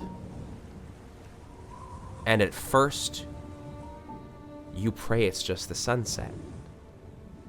And then you see a wall of fire. Oh shit. Just peeking at the horizon. Laz, the forest is burning. And smoke and orange glow that no longer comes from the sun is directly ahead of you, maybe 5 hours off. I'm assuming we all see this, right? Yeah. Or- Does everyone see this? I assume he points it out to you. But instead of just going like, hey, look, a wall of fire, I'm going to put my hand on Feyre's shoulder and kind of give her a very solemn look and kind of gently direct her attention towards it, holding a grip on her so she doesn't slip or anything. Oh my god. I'm so sorry. We need to get down there, now! Yes. Can this carpet go any faster? Or is it just 5 hours till we get there? How close are we to it? Do we see Dragon Alden anywhere, like in the sky? Everybody roll me a perception check. Here's what I'm going to give you guys. You guys have been resting all day. So, you guys have expended all of your spell energy, and I'm going to leave it up to you.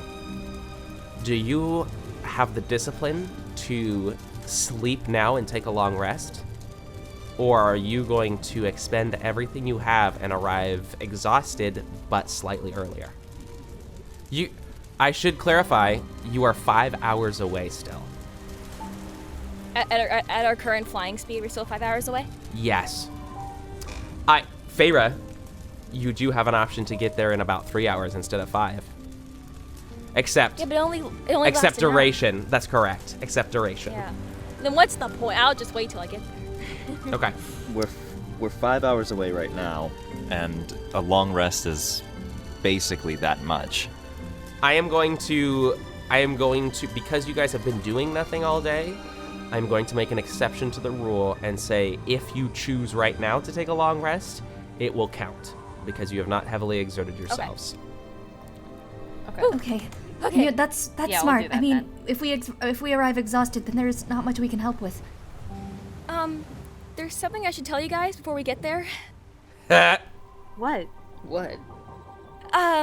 So I have something my father gave me that I'm going to use when we get down there, and I don't want you guys to find out the way you found out about my father. What? And the ring's invisible, right? Oh, it absolutely is. Yeah. I don't know how Alden did it, but I want to make it visible on my hand so they can see it. You simply will it to be visible, and it is so. Okay. So then Feyre covers her right hand over her left hand, and this green light just emanates between her fingers. I think he said it takes like a minute. So she kind of focuses there for like a minute or so, and then this, I think you said it was a silver ring with this green gem on the inside of it is on her middle finger on her left hand. This is called the Ring of the Winged Guardian, and it's how my father can turn into a chromatic red dragon, and it's how I can turn into a chromatic green dragon. Oh my god! Oh. What? Did he give that to you before we left? Yeah, I never mentioned it because I didn't know what was happening with Forland at the time, but I'm going to be using it when we get down there, and I didn't want to scare you guys. How long can you stay that way? Whoa! It lasts an hour. Otherwise, I'd use it now to get there faster, but I want to use it to a combat advantage when we get down there. That's pretty smart. All right. Okay. Well, that is really good to know. That's so powerful. Bud made it, actually. What? Our powerful artificer friend. He didn't make my father's. I'm not really sure how my father got his, but Bud made mine. You see Roxie smile at the sound of Bud's name. I hope he's okay next. I do too. The faster we get there, the better, though. While everyone is, since we're about to rest, and this rest is going to last 5 hours instead of the normal overnight? Correct. Okay. I'm going to start drawing sigils on everyone's shoulder, and I'm going to cast Aid at 4th level. So I'm going to choose, let's see, I can choose 3 creatures, so I'm going to choose, let's see, Roxie, Stellar, and Sally, and you're all getting You mean Rio, thank you. I'm so sorry. I was like reading, but also looking at icons. Rio, You're good. Rio, Roxie, and Sally, and I'm going to increase all of their maximum hit points for the next 8 hours by 20. Damn. Oh, shit! Damn. So for the first 3 hours that we're there, the 3 of you have an extra 20 hit points, and that's your hit point max. These aren't temporary hit points. Oh, you can heal into them? Holy crap, Yeah, that's you can amazing. heal into them. Okay. So increase your hit point max by 20, everybody, or the 3 of you. I turn to Feyre. You can turn into a dragon, so I think you'll be all right. I'll be okay.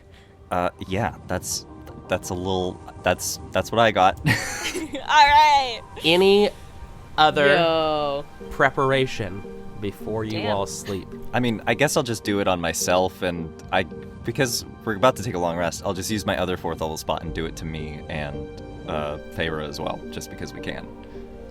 Okay.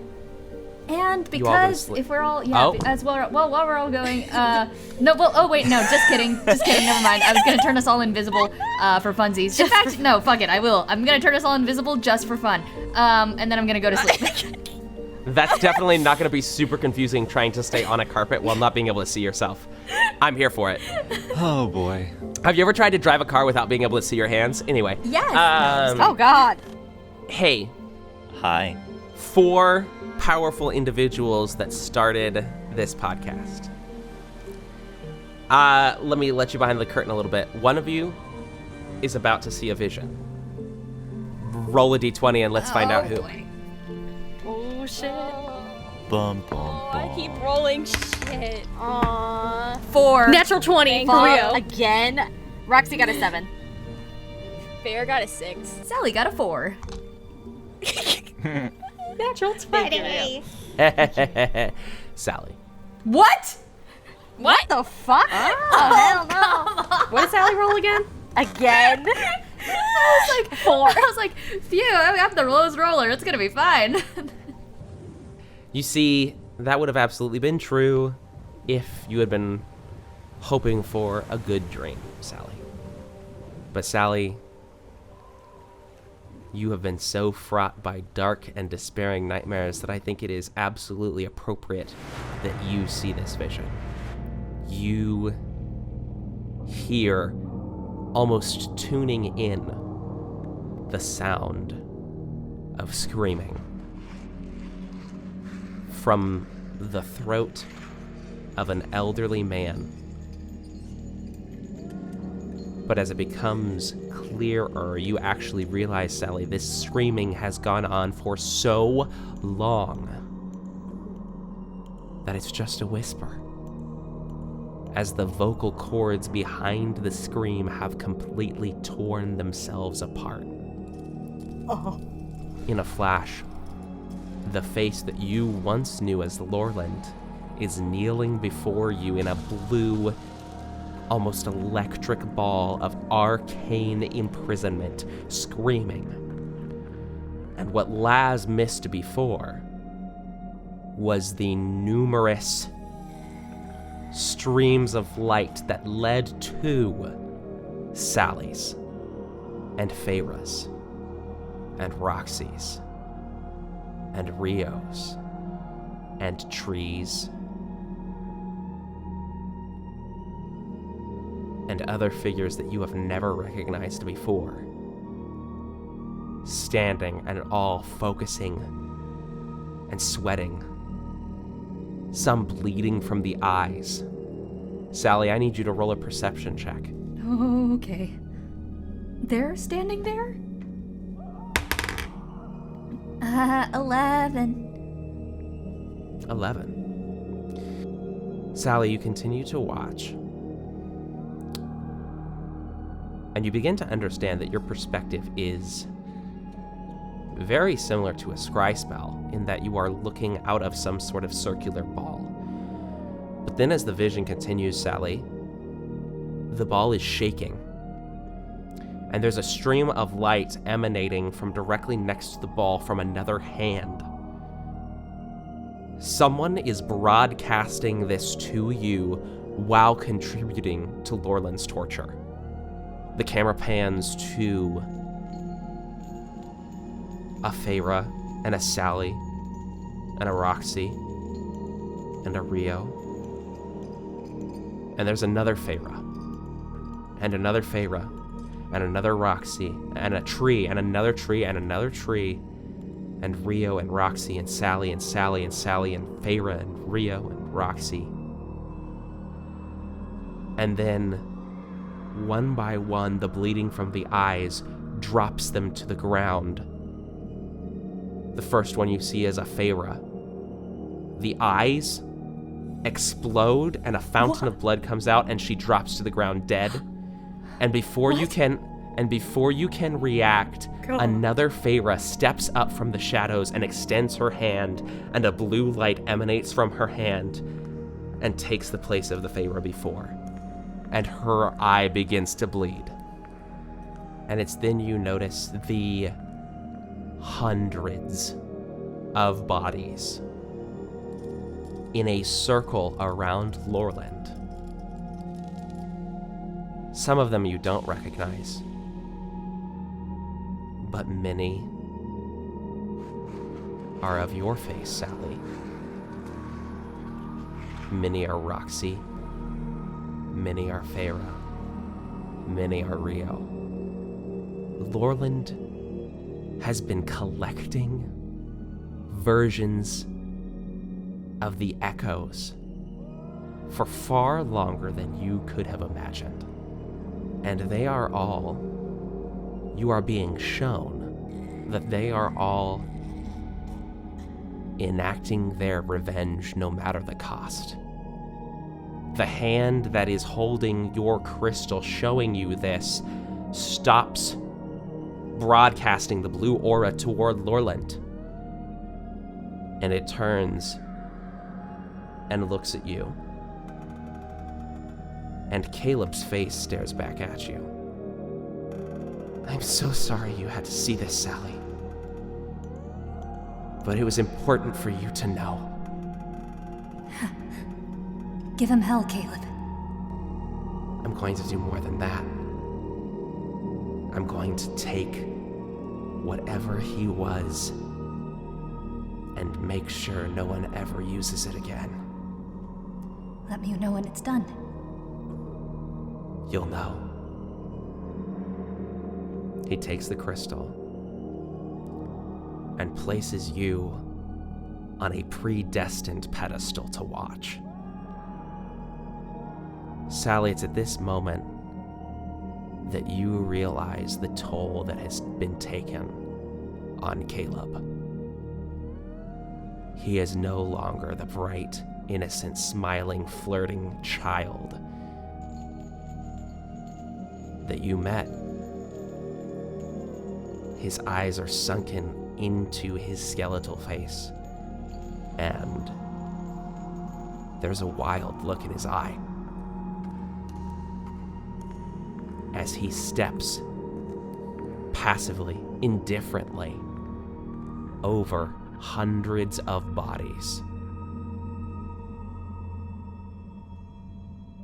and walks to Lorland.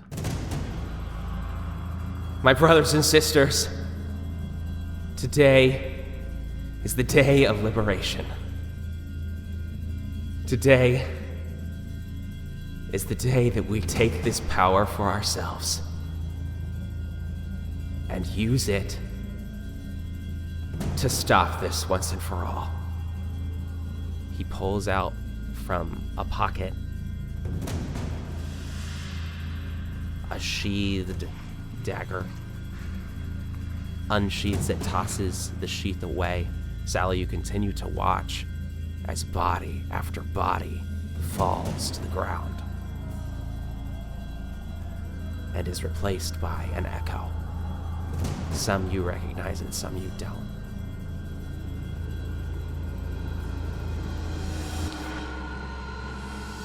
As Caleb dips the tip of his dagger into the ball of energy and screams loud enough for all to hear in this chamber.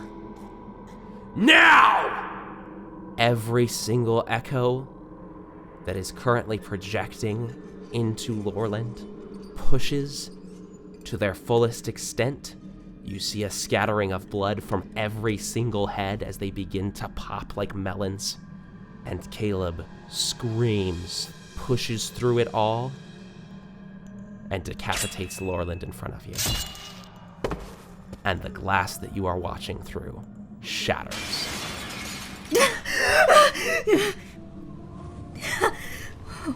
What's wrong? Sally? Hammer in hand. Are you okay?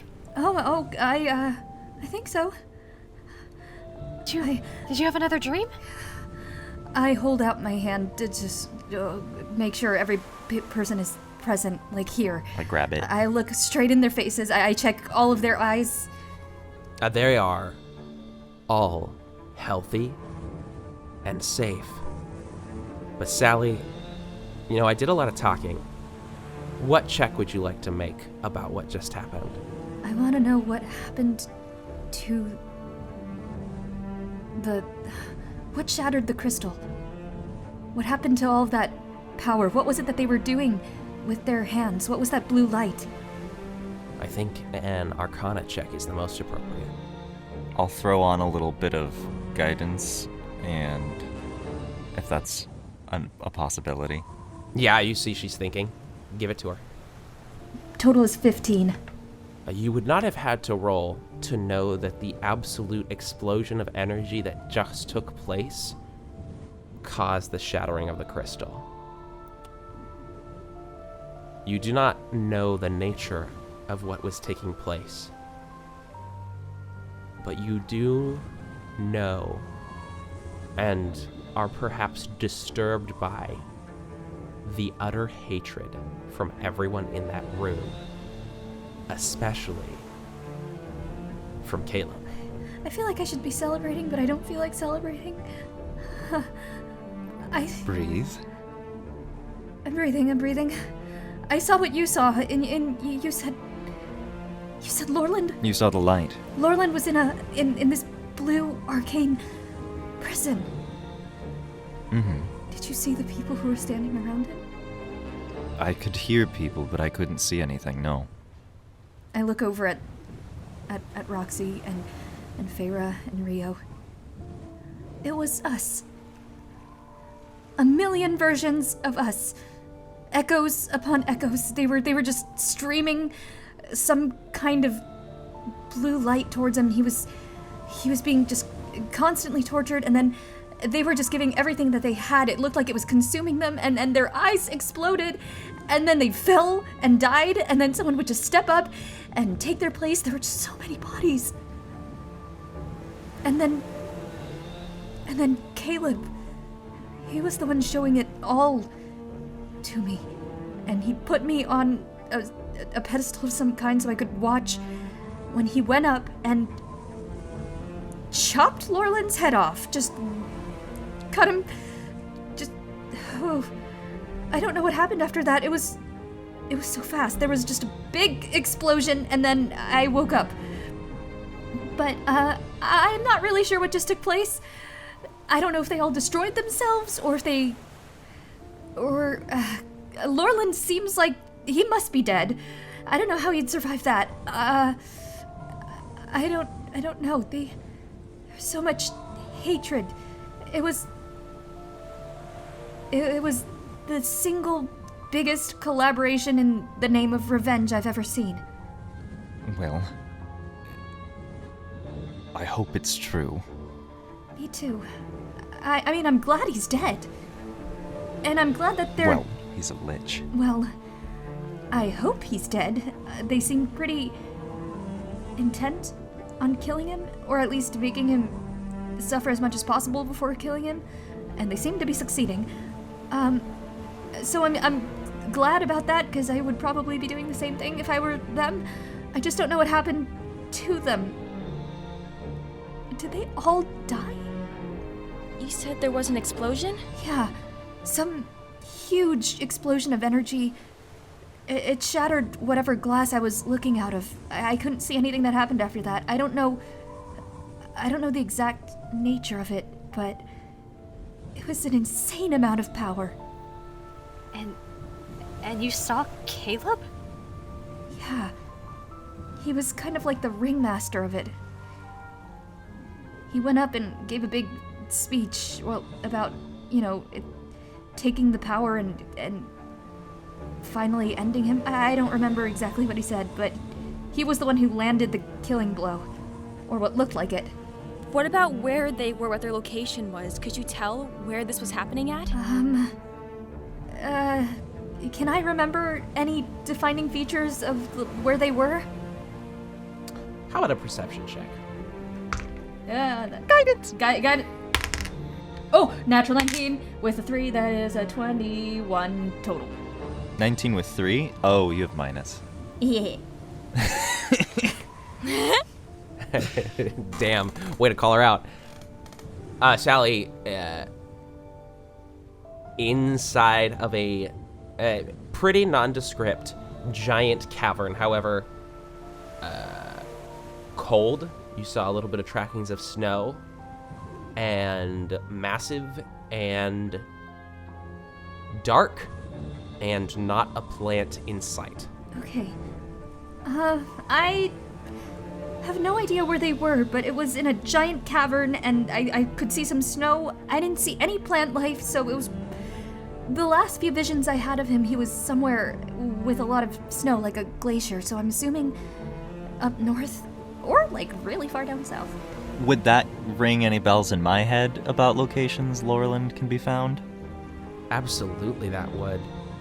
The last conversation you ever had with Laurelland was in a giant cavern full of blinking lights, surgical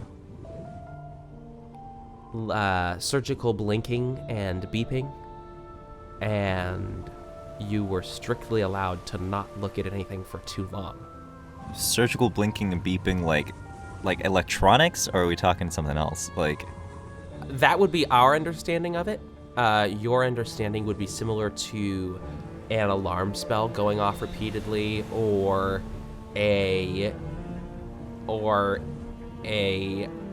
bird chirping repeatedly in some sort of repetitive motion. I'm guessing I didn't know what this stuff was. Absolutely not. And you could only hear it echoing. The lights you could see, but the sounds and any details. First of all, so many guards. Second of all, you were playing everything you could to not have Laurelland kill you so you could get to Sally. Mm-hmm. So, cheers. He's dead. Well, Is he? That's a good thing. That's a good thing, right? I mean, Yes, I'm not too knowledgeable on how liches work, but he's undead, right? Would killing him kill him? Would I know about phylacteries? Would Laz know about keep me an Arcana phylacteries? check at advantage. I mean, come on, man. Yeah. I know what you're talking about. Yay! I feel so smart. Yay! Let's go! Okie dokie, let's go a little better. Sally, give me one at advantage, too.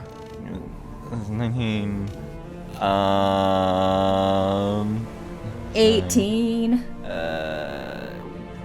19 plus 9, 28. Oh my god. Whoa. Wow. I hate you. Damn, first off. I was told I was going to be a guest player, and I went, okay, cool, I want to help. I'll just roll really good and help everyone else roll well. Laz. God. Man, I gotta honor at 28. Give me secrets. Fuck. Okay, Laz. Mm-hmm. Traditionally, pretty much impossible to kill a lich. Traditionally. Mm-hmm. The phrasing that Sally used, describing what was happening. A hypothesis forms in your head, and I'm going to let you decide if you share it. Oh? Because the idea is terrifying. Sick. How do I know what the idea is? I'm going to send it to you now. Solid. Well, how's everyone doing tonight? Thanks for coming out. Oh my god. What's today? On a great Saturday night here in the Discord server. It's a beautiful night here in the Lostoria Lé Discord server. We've got terror, magic, and stakes galore. One of these days, Sally will have a full night of sleeping where there's no vision nonsense. One day. Listen, you rolled for it, and you rolled like shit. Not my fault. Hey, Sally's gonna have a Delton, fear did you of get that sleeping now. really, really super gentle message that I just sent you? Yeah, that we win D&D and that we don't have to worry again, and we can just make the dream lives of our characters now. Fabulous. Yeah, everyone start writing your docs. We're gonna do a little campfire. It's gonna be a little campfire sing-along about how great the trip has been, but how everyone gets to retire and sleep peacefully now. I turn to Sally and go, "Who is Caleb?" Honestly, not the best person to ask that question to, and I look at Feyre. I look to Feyre. Well, I don't really know who Caleb is. I think if anyone, he knew Rio the most. Sorry. I got nothing. Oh, God. We just popcorned that. Oh Lord! Literally asked the DM. I want you all to know how much faith the DM put into y'all. I went, "Who's Caleb again?" And he went, "A dude they know. Ask them." And it just got popcorn into oblivion. We knew for a night. Okay, well, We don't know him. He's a kid from Shieldfell. Wait, is this the kid in the first? No, that's episode? Jonah. That's Jonah. Crush? Oh, what? That's Jonah. Jonah. Already no, wrong. Not, sorry, not, Caleb not is Shieldfell. What was the name of that town that we started in? Norrin. He's a guy from Norrin who was in the... Is this the one who passed out? Yes. Yeah. Yes. In the tavern? Yes, and Jorla had to take his passed out body Watch away. the nutshell videos, guys. Come on, they're there for a reason. The nutshell video. Sally, as you've been able to Yeah? describe the ritual a little bit better, what worries me is that Lorland's capabilities aren't being expunged, they might be being transferred. Whoa, say that one more. Spell that one. Transferred. Like, liched him, like he just... Somebody's taking Lorland's lichdom? I don't know if it's just the lichdom or if it's raw magical capability, but it sounds much more like, rather than an execution, it sounds much more like a ritual. For what purpose? They didn't seem like they were... It didn't seem like anyone was benefiting. Do you know what I mean? Caleb's eyes were sunken. He looked like a living skeleton. They were all... Everybody He in looked that... undead? Well, he looked like he was dying, as did everybody else who was participating. He didn't seem like he was getting stronger. Well, you know one of the key steps to lichdom. Yeah. Let us hope that if your vision is accurate, Caleb is less to worry about than Lorland was. And let's hope that Lorland is actually gone. Yeah. Well, here's another thing. It might not just be Caleb. He addressed everyone in that circle as brothers and sisters. It seemed like a team effort. Do you think it's possible that they're taking Lorland's power and splitting it amongst themselves, whoever survives? When you have that many powerful mages working together, which I do not think has ever happened before in history, a lot becomes possible. I wouldn't put it out of the question. I need two things, but let's do them in order. For those of you that have interacted with echoes before, roll me an intelligence check. Intelligence check, intelligence check, intelligence check. Get it? 15 total for Sally. 18 for Feyre. That is a fucking 4 for Roxie. 14 for Rio. I think Feyre rolled the highest, right? 18. Yeah. Hey, Feyre. Hi. This vision has been described to you of hundreds of echoes standing together in the same room. Quick question for you. What happens when echoes of the same type are within sight of each other? Oh, shit! My God. Oh, shit. Oh, God. that's why. Oh, no. Oh, I didn't even think of that! Oh, fuck. That's why they told I didn't us think to of that close either. our eyes. I can't say anything. I don't know about this stuff. This is not cool anymore. Have we considered the possibility of them being copies of us all in the same room together with their eyes open, because we know the consequences of keeping your eyes Holy open. shit, no, you're completely right. I didn't even think of that. It was... They were all, yeah, eyes wide open, eyes bleeding, exploding. They were... And... Did I see any other Calebs? You did not. In fact, Caleb was the only one in that room that you did not see at least one other of.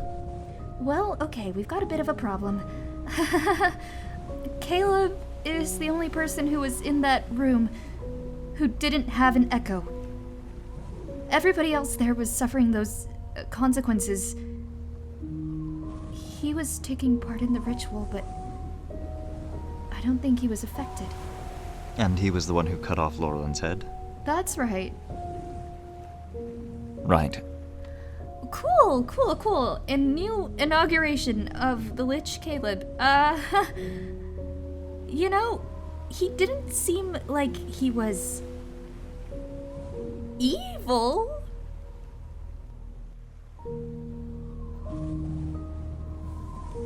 Roll an insight check. Okay. Question mark. 12. Ooh, good roll. Hey, I mean, he didn't have in a match written over his forehead the word evil. So that's comforting. I think with a 12, one thing really bothered you, Sally, and it was the indifference with which he walked over hundreds of bodies to get to Lorland. Yeah, that did kind of bother me. And now for the second part of what I need, everybody roll a perception check. Oh, Yay! Who has the highest wisdom here? I got a 9. Feyre got a 25. Damn. Jeez. Oh, I was gonna give Feyre. Can I give Feyre a post guidance? You have 25. You're stretching it, and I'll allow it. Roxie got a 19. Come on, Roxie. Rio got a dirty 20. Come on, Rio. I got a 20 as well. No one cares. I know. I want to see if Feyre can hit a 29. I'm only being mean. Okay. I'm only being mean to Delton for fun. Everybody else, good job. The flirting continues. Yeah. Listen, there are lots of different kinds of flirting. We have one. It's called a Discord room. Oh yeah, the whisper room. Give me a perception checks. I think Sally was the only one I didn't hear. Oh, mine was a 9. Woof. Well, I didn't want to hear it then.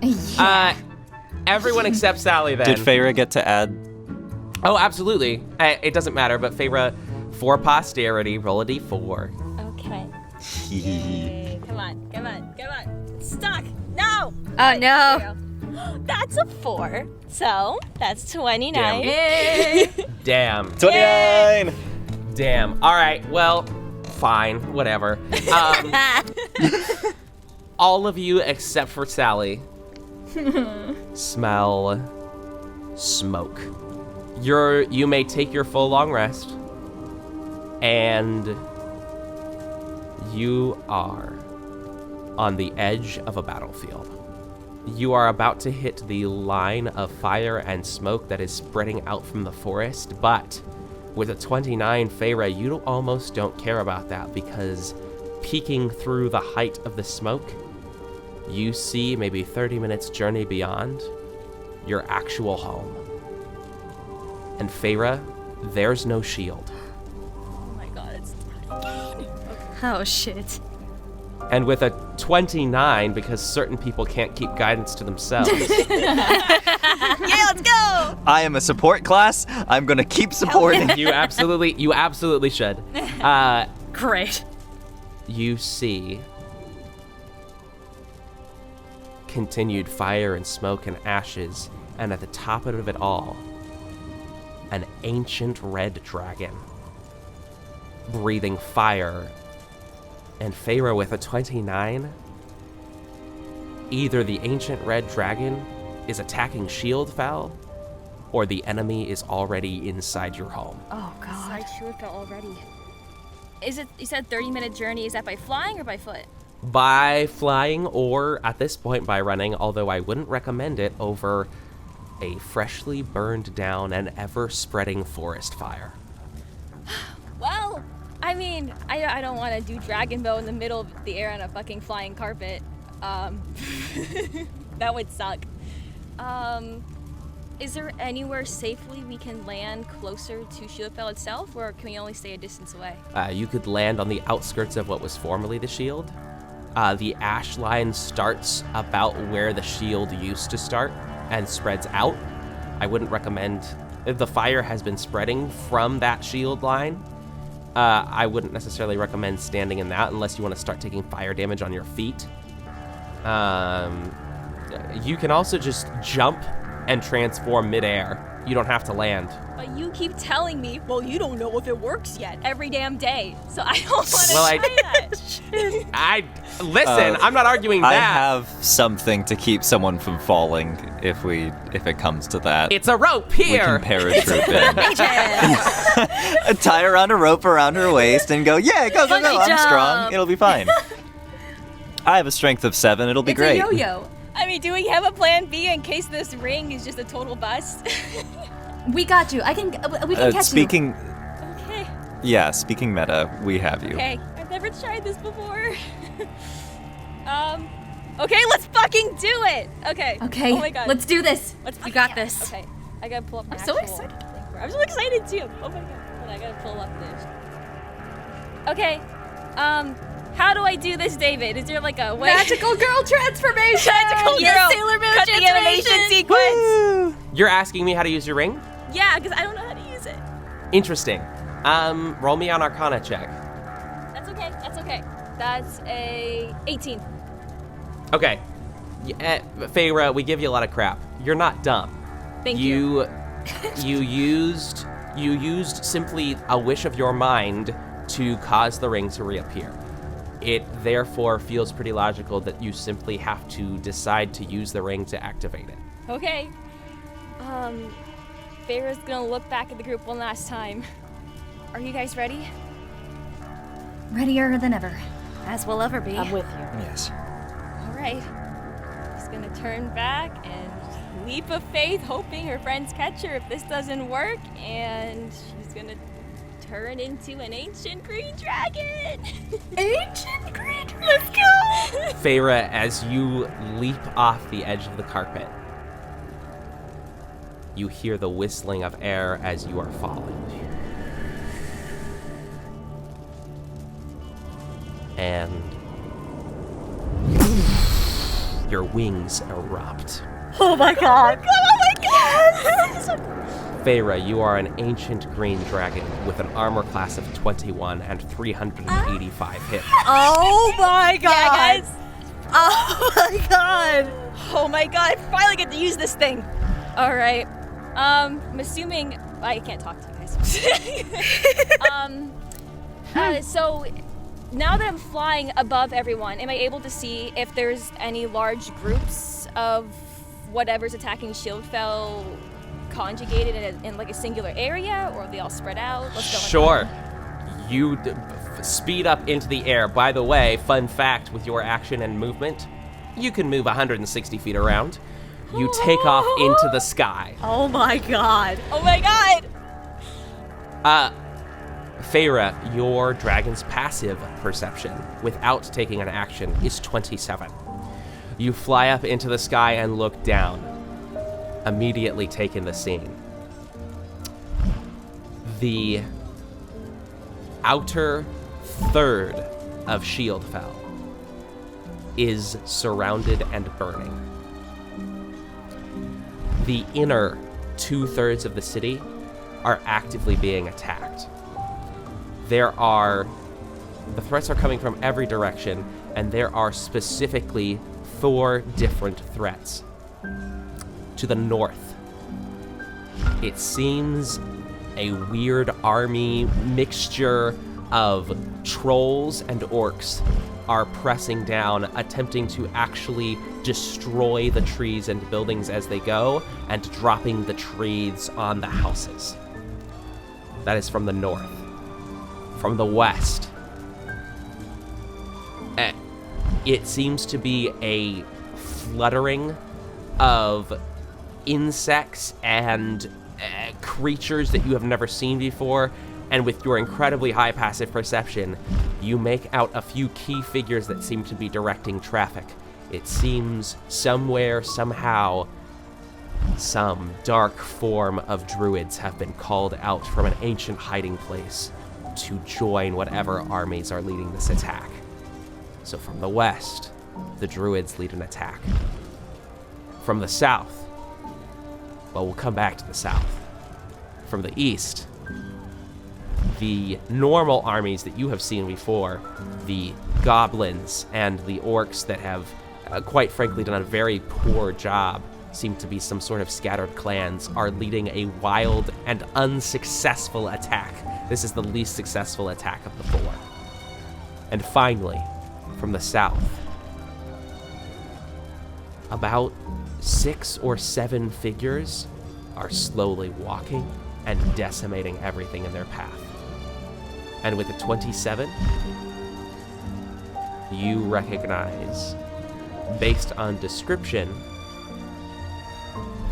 many tieflings that are wearing dark, long robes with some sort of sigil on them. And in the center of them all, Adam. Oh no. Oh no. What is your battle plan, you all? Where is Alden? Where is his energy directed? Yeah. Alden is currently, okay. So whoever wrote down everything I just said, I would highly recommend you put it into the group chat and begin to strategize, because once your strategy phase is over, we are going to go into different combat scenarios based on what you decide on what you think is going to work. Alden is currently negating the threat of the trolls and orcs by burning down the northern side of Shieldfell, so there are no more trees to drop. The rest of the army is essentially in a circle, being pushed in from all sides, except for the east. They're being unsuccessful. North, Alden's got it covered. East, they seem to be handling it there, so it's about west and the south. Do we split up or do we stay together? Rufus and I are with you. That's what I was gonna say. Feyre is probably gonna be more effective than all of us combined. So, but I don't know if I don't really want to leave Agreed. Feyre on her own. I believe think- she can do it. I mean, with that ring on, I think she'll be okay. But it's our best chance. Okay, we can't communicate with her, so whichever one that she goes to, we'll go to the other one. Does that sound good? Sounds good to me. Works for me. Okay. Okay. I have to fuck myself over. I'm gonna try it though. Feyre's gonna fly south and take on the big baddie.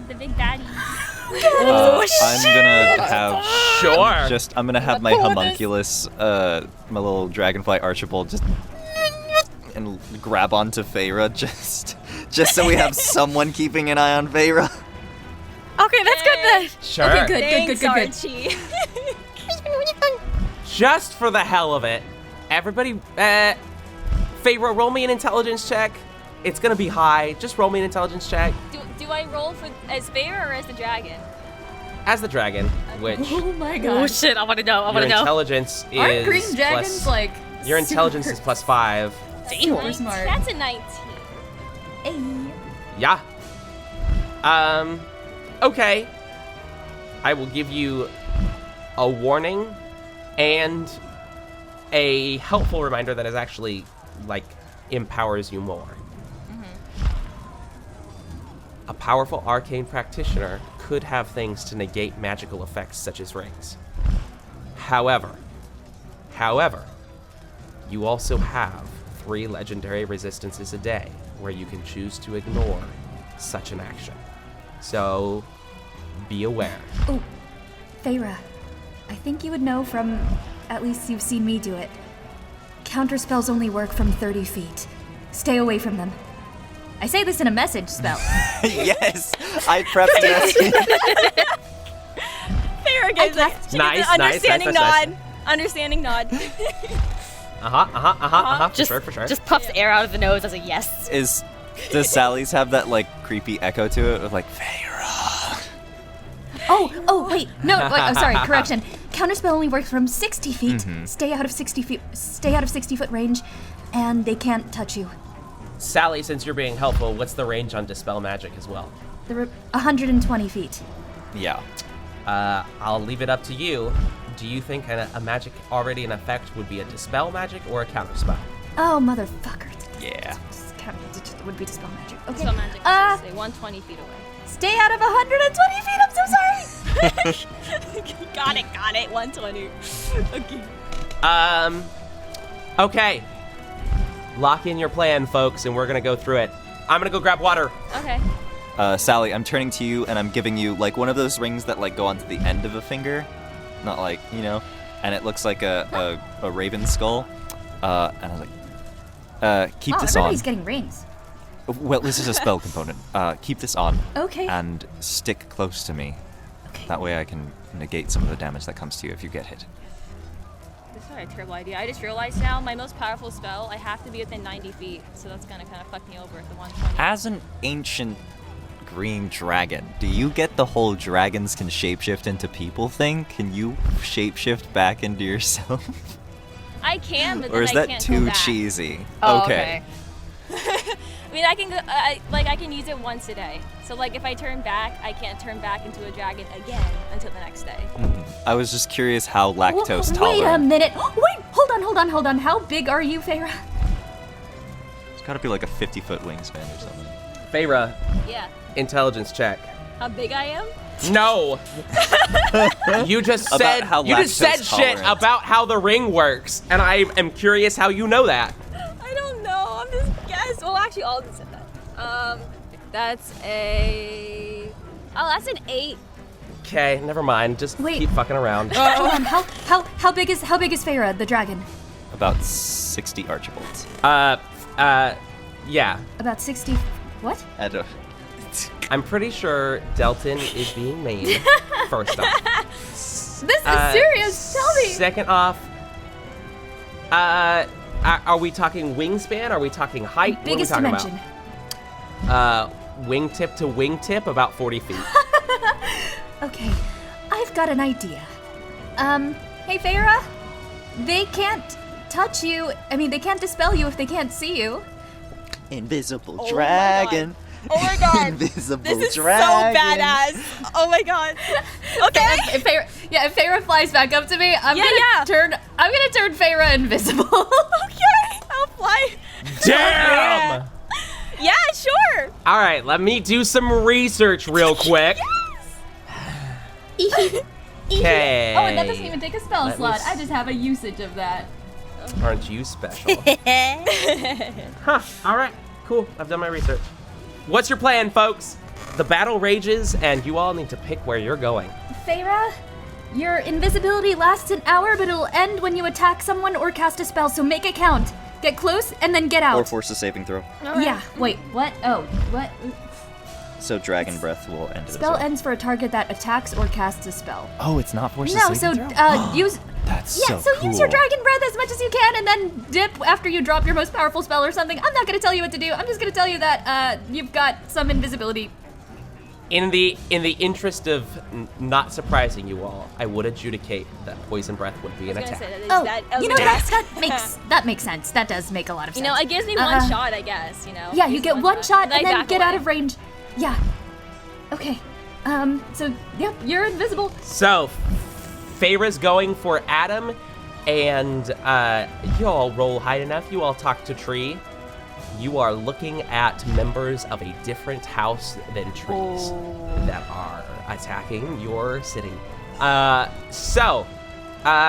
Feyre is going for the 7 or 8 figure army. Literally 7 or 8 people that are pushing back an entire army of your home. Who's going where else? Sister, do you feel more confident about trolls and orcs, or do you feel more confident about insects? Trolls and orcs are being handled by Alden. I think they're okay. We're okay there. We need to get rid of those druids. Alright, are the 4 of us going, or are we splitting up to also deal with the goblins and orcs? They're not doing anything big in the east. Let's all Yeah. stick together. Alright, Uh-huh. there we go. If you two want to tackle down the druids, me and Rio can try to get the insects and creatures. Are we following Feyre then? I mean, Feyre's going south. We're going west. We gotta go We're going west. west. Okay. And that means, okay, guys, the druids are not from House Shadow, because that was Tree's from. It's probably House Doom, because they were trying to kill Tree. What the fuck are they doing here then? I think. What the fuck? Now, I may have messed this up. Because I was an idiot. Okay, step out of the story for a second. I was an idiot because the 3 houses I named are House Flame, House Shadow, and House Doom. And I get them confused 100% of the time.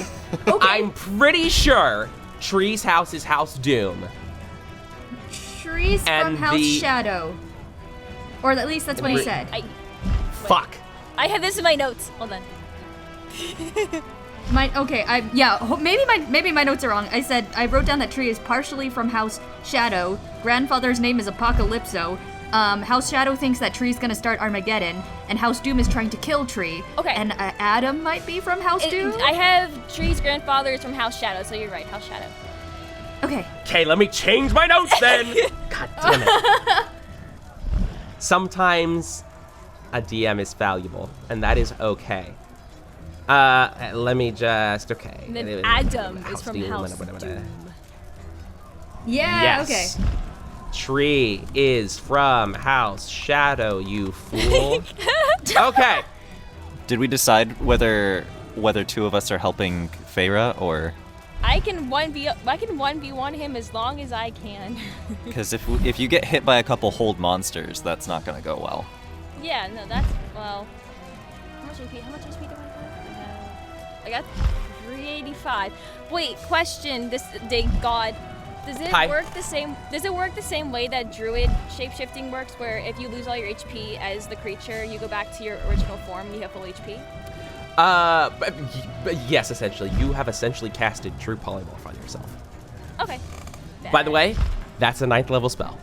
Also, if you wait the full hour duration with True Polymorph, you stay that creature. Not in this case, but that is the case with True Polymorph, yes. Okay, I was like, what you trying to pull, David? What are you doing? What are you doing to Feyre? I pull a lot of shenanigans, but this is not one of them. Okay. Yeah, all four of us heading to deal with the Dark Druids.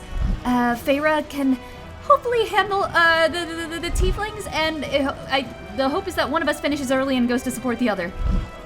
Yeah. I got the tieflings and Adam. Don't forget. Yeah, tieflings Who's and Adam again? Great question, actually. It's a really good question. Bad dude. It's like, He's I'm bad guessing man. he's a bad dude because he's got an epic biblical name, so...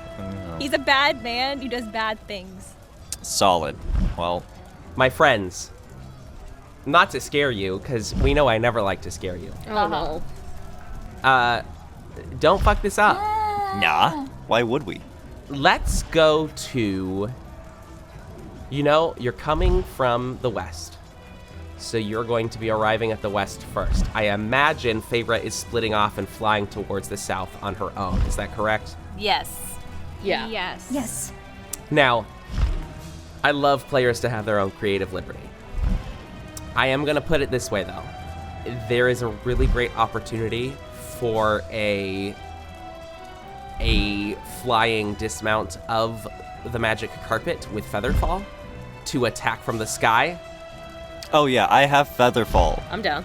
If anyone wants to just paratroop down, I'm all for it. If you do it that way, I will absolutely give you all a surprise round to attack first. Let's do it. Let's freaking Yeah. go! Laz, Yeah. Sally, Hi. Roxie, Yellow. Rio. What up? We have come to the moment where a carpet is flying speedily over hundreds of combatants. And the time has come for you to leap and join the fray. Does anybody say anything cool before you all jump? I grab Sally's shoulder and I say, "Do not go far from me." And then I stand up. I stand up with my hammer and then I just lean backwards and fall off. Okay. I'm gonna tell you what. I'm gonna give that a 5 out of 10 because I do have that quote on my wall. Otherwise, I would knock it down for lack of originality. Pretty good. If anybody can, I just want to make a Vax meme. if anybody can beat that, I will give them an inspiration die. So Roxie, what you got? Well, Roxy's gonna give the girls both a quick hug and lean back towards the end of the edge of the rug. Let's give it one hell of a show, and then just does like a backwards fall, because the acrobat they are. Okay, I gotta give them a 7 out of 10 on that because I heard it in their voice. So 7 out of 10 on that. Rio? Rio looks over to Sally. You know what we do best, right? We fuck shit up! And I get a running start, and we just fucking jump. You know what? I am not gonna play favorites. Everybody gets inspiration. Yay! Drop.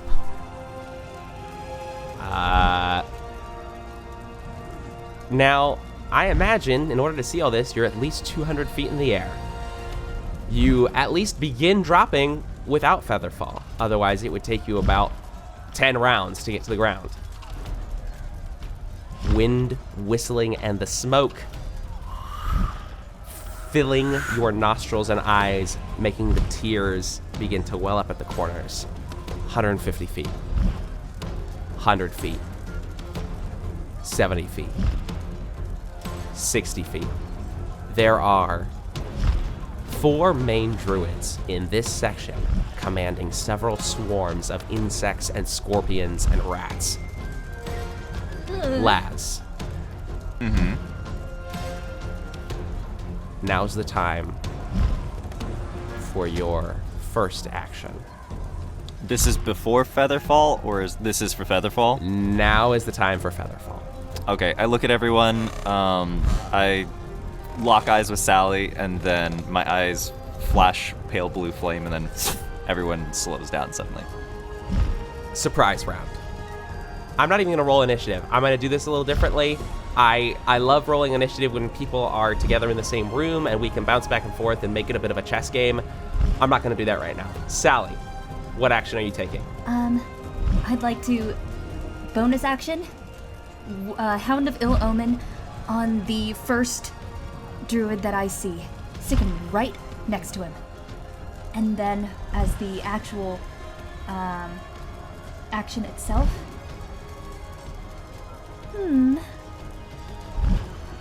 how about a banishment? Love that. Love that energy. Great way to start 2023. Hell yeah! Give me an attack roll from the Hound that leaps from the shadows to the throat of the druid. Give me that attack roll. With pleasure. Everything here, everything this round. Yeah! Never mind! I was gonna say everything's an advantage, but it doesn't matter. It is a surprise round, so that is a natural 20. Give me the damage roll. All right, for a total of 25, and then it's 2d6 plus 3. Where are my d6s? That's a 5. That's a 5. That's 10 plus 3 is 13 plus times 2 is 26 piercing damage from the Hound. Yeah, and you doubled just the dice, right? Oh, sorry. Then that would be 23. Great, 23 points of damage. What am I rolling on that resistance Strength. to the banishment? First, strength saving throw, please. Absolutely at disadvantage. This is quite surprising to have happen. Still doesn't do too bad. A 15. What's your spell save?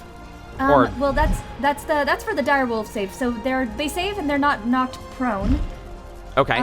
But now charisma save. Charisma save. Still at disadvantage.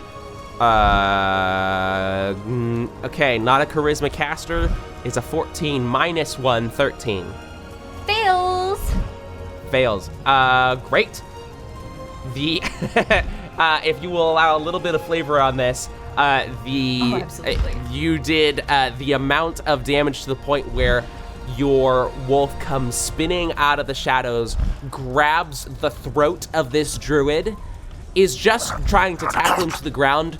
Before that can even happen, the banishment kicks in. The surprise is so effective that the creature itself is banished, minus its throat, which is left in your dog's jaws. Is it dead? Absolutely it is. Yay! You're so cool. Laz, Yeah. your turn. So Rufus goes immediately after me. For my turn specifically, I'm gonna make sure that I'm like soaring next to Sally, but then I'm gonna clock one of the other druids and I'm gonna cast Summon Construct. So in the air, just a arcane circle of blue flame lights up, and out of it, a medium-sized construct made of stone just falls out of it and just starts plummeting towards one of the druids. Oh, beautiful. Give me... I don't even know what we should call this. Let's call it an attack roll at advantage. Why not? Are you just landing Sick. Stonehenge on this guy? I'm just doing orbital missile. That's at advantage. It's going to do... It's making an attack? Or is this, like... Are we just calculating its fall as an attack? We're absolutely calculating the fall as an attack. Okay, so that's gonna be a... 17 plus 9 is 26 to hit. You know what? Fuck it. You're dropping from 60 feet. Let's give it 10d... No, excuse me. I can math sometimes. 6d6 to roll for damage. Beautiful. Alrighty. 4 coming up. 15 points of damage for the impact. Yeah, absolutely.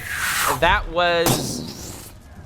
that knocks it prone. I'm not even going to roll for it. Sick. Was that just your bonus action? That's my action. Okay, bonus action. What would you like to do? My bonus action, I'm going to... Let me pull up Rufus's stats. I'm going to speak to Rufus in... What's fun? Abyssal. And Rufus is commanded to attack whoever the Hound of Ill Omen attacks. Well, the Hound of Ill Omen wrecked shop already, so you're probably going to have to pick a new target. Oh, okay. Another druid. Yeah, absolutely. We'll do the same one that just got squished by the construct. Sick. Because they're still breathing, I like not it. dead. You attack. Go ahead and roll at advantage. Alrighty, Rufus, buddy, old pal. What are your stats? That's a natural 20. My God. Fuck. For Force Empowered Rend, so that's gonna be 2d8 plus my proficiency bonus, and then let's see, 6 plus 5 is 11 points of force damage. How do you want to do this? No. Shit. Said the thing. Oh, The shit. stone golem just like lands and squats down on top of it, and then Rufus is gonna just, like a direwolf that's like a trained attack dog. You know how they like tug and tug? It just starts dragging the druid by the throat away, like, and just pulls it like a drawing rack of just. Damn. Hey, Delton, why don't you give us a bit of a... Can you give me the specific sound when a head is disconnected from a spine? Oh God. Pretty damn good. Pretty damn good and terrifying. That is the end of Delton's turn. Delton's not here. Laz, Roxie, you're up. We're still in the air, yes? Yep. Ugh, God, I don't have literally anything that'll be that good to use, like, spell-wise. How far are we from the ground now? You're between 30 and 60 feet. If range is an issue, probably not going to be an issue because you're in the middle of dropping. Okay, cool, sweet, sounds good. If anything, I think what I want to do is... How close is everyone to me, by the way? Like, my friends. Are they, like, incredibly close? I mean, you're not in danger of punching them, but they're all easily within sight. Would I be in danger of harming them if I were to use a certain spell? If it's the certain spell that I really enjoy, that has no I in team but 6 eyes in its description, you'd be fine. It's Shatter. I don't know what wrong one. Oh, sorry. I'm referencing a different meme then. I was gonna say Shatter. Probably fine on the radius of Shatter. You can probably place it somewhere that has that will not have that effect. On my team. Okay, cool. Yeah, then I want to cast Shatter, and I want to cast it at... Do I have it at a... I'm going to cast it at a 2nd level. Damn, okay. And the Constitution save you will be giving is... yeah, it's a Constitution save, and you have to beat a 15. All right, they get disadvantage because this is quite surprising. Let's go. Constitution, you said? Yes. Even with the +3, that's a 12. Haha, you sucker. Let's go. And that's 3d8 at a level 2, so that is 6. 2, so that's 8 plus 1 more, 6. 6 plus 2 plus 8, that is, I believe, I'm so bad at math. 14, right? 6 plus 2 is 8 plus 8. Oh, sorry, I don't know why so 16. I don't know if there are any other additional effects to Shatter, but for sure you blow the eardrums out of this druid that you center this on. Anything else happen with that? I want to cast a Bardic Inspiration on Rio for her upcoming turn. You got it. Want to break me off a piece? I don't have a song or anything ready, so that's just what it's going to be, because it's so spur of the moment attack. Blow a kiss. Blow a kiss and a wink at Rio. There you go. Listen, sometimes that's all it takes to be inspiring. Sometimes it's just an action. Yeah. And I yell to across Rio, "You got this, babe!" Rio. You know what really, really sucks? I was gonna do the same damn thing Roxie just did. Damn it, Jacki. That's fucking hilarious. Synchronized strike. Winking. Well, Oh god. Yeah, because Technically, synchronized winking is just blinking, but the world's not ready for that yet. Anyway. I want that on a t-shirt. I'm quoting that. yeah, might as well just do the same thing that Roxie just did. Okay, another Shatter. Do you want the injured one or the untouched of the 4 druids that are in your immediate vicinity? The untouched one, please. All right, am I rolling the same thing? Constitution, Yes. disadvantage? 19 and a 9 plus 3 would be 12. Oh my god, the Constitution save was 13. Woohoo! Oh, wow. Get his ass. 14. So, the eardrums on this uninjured person also shatter.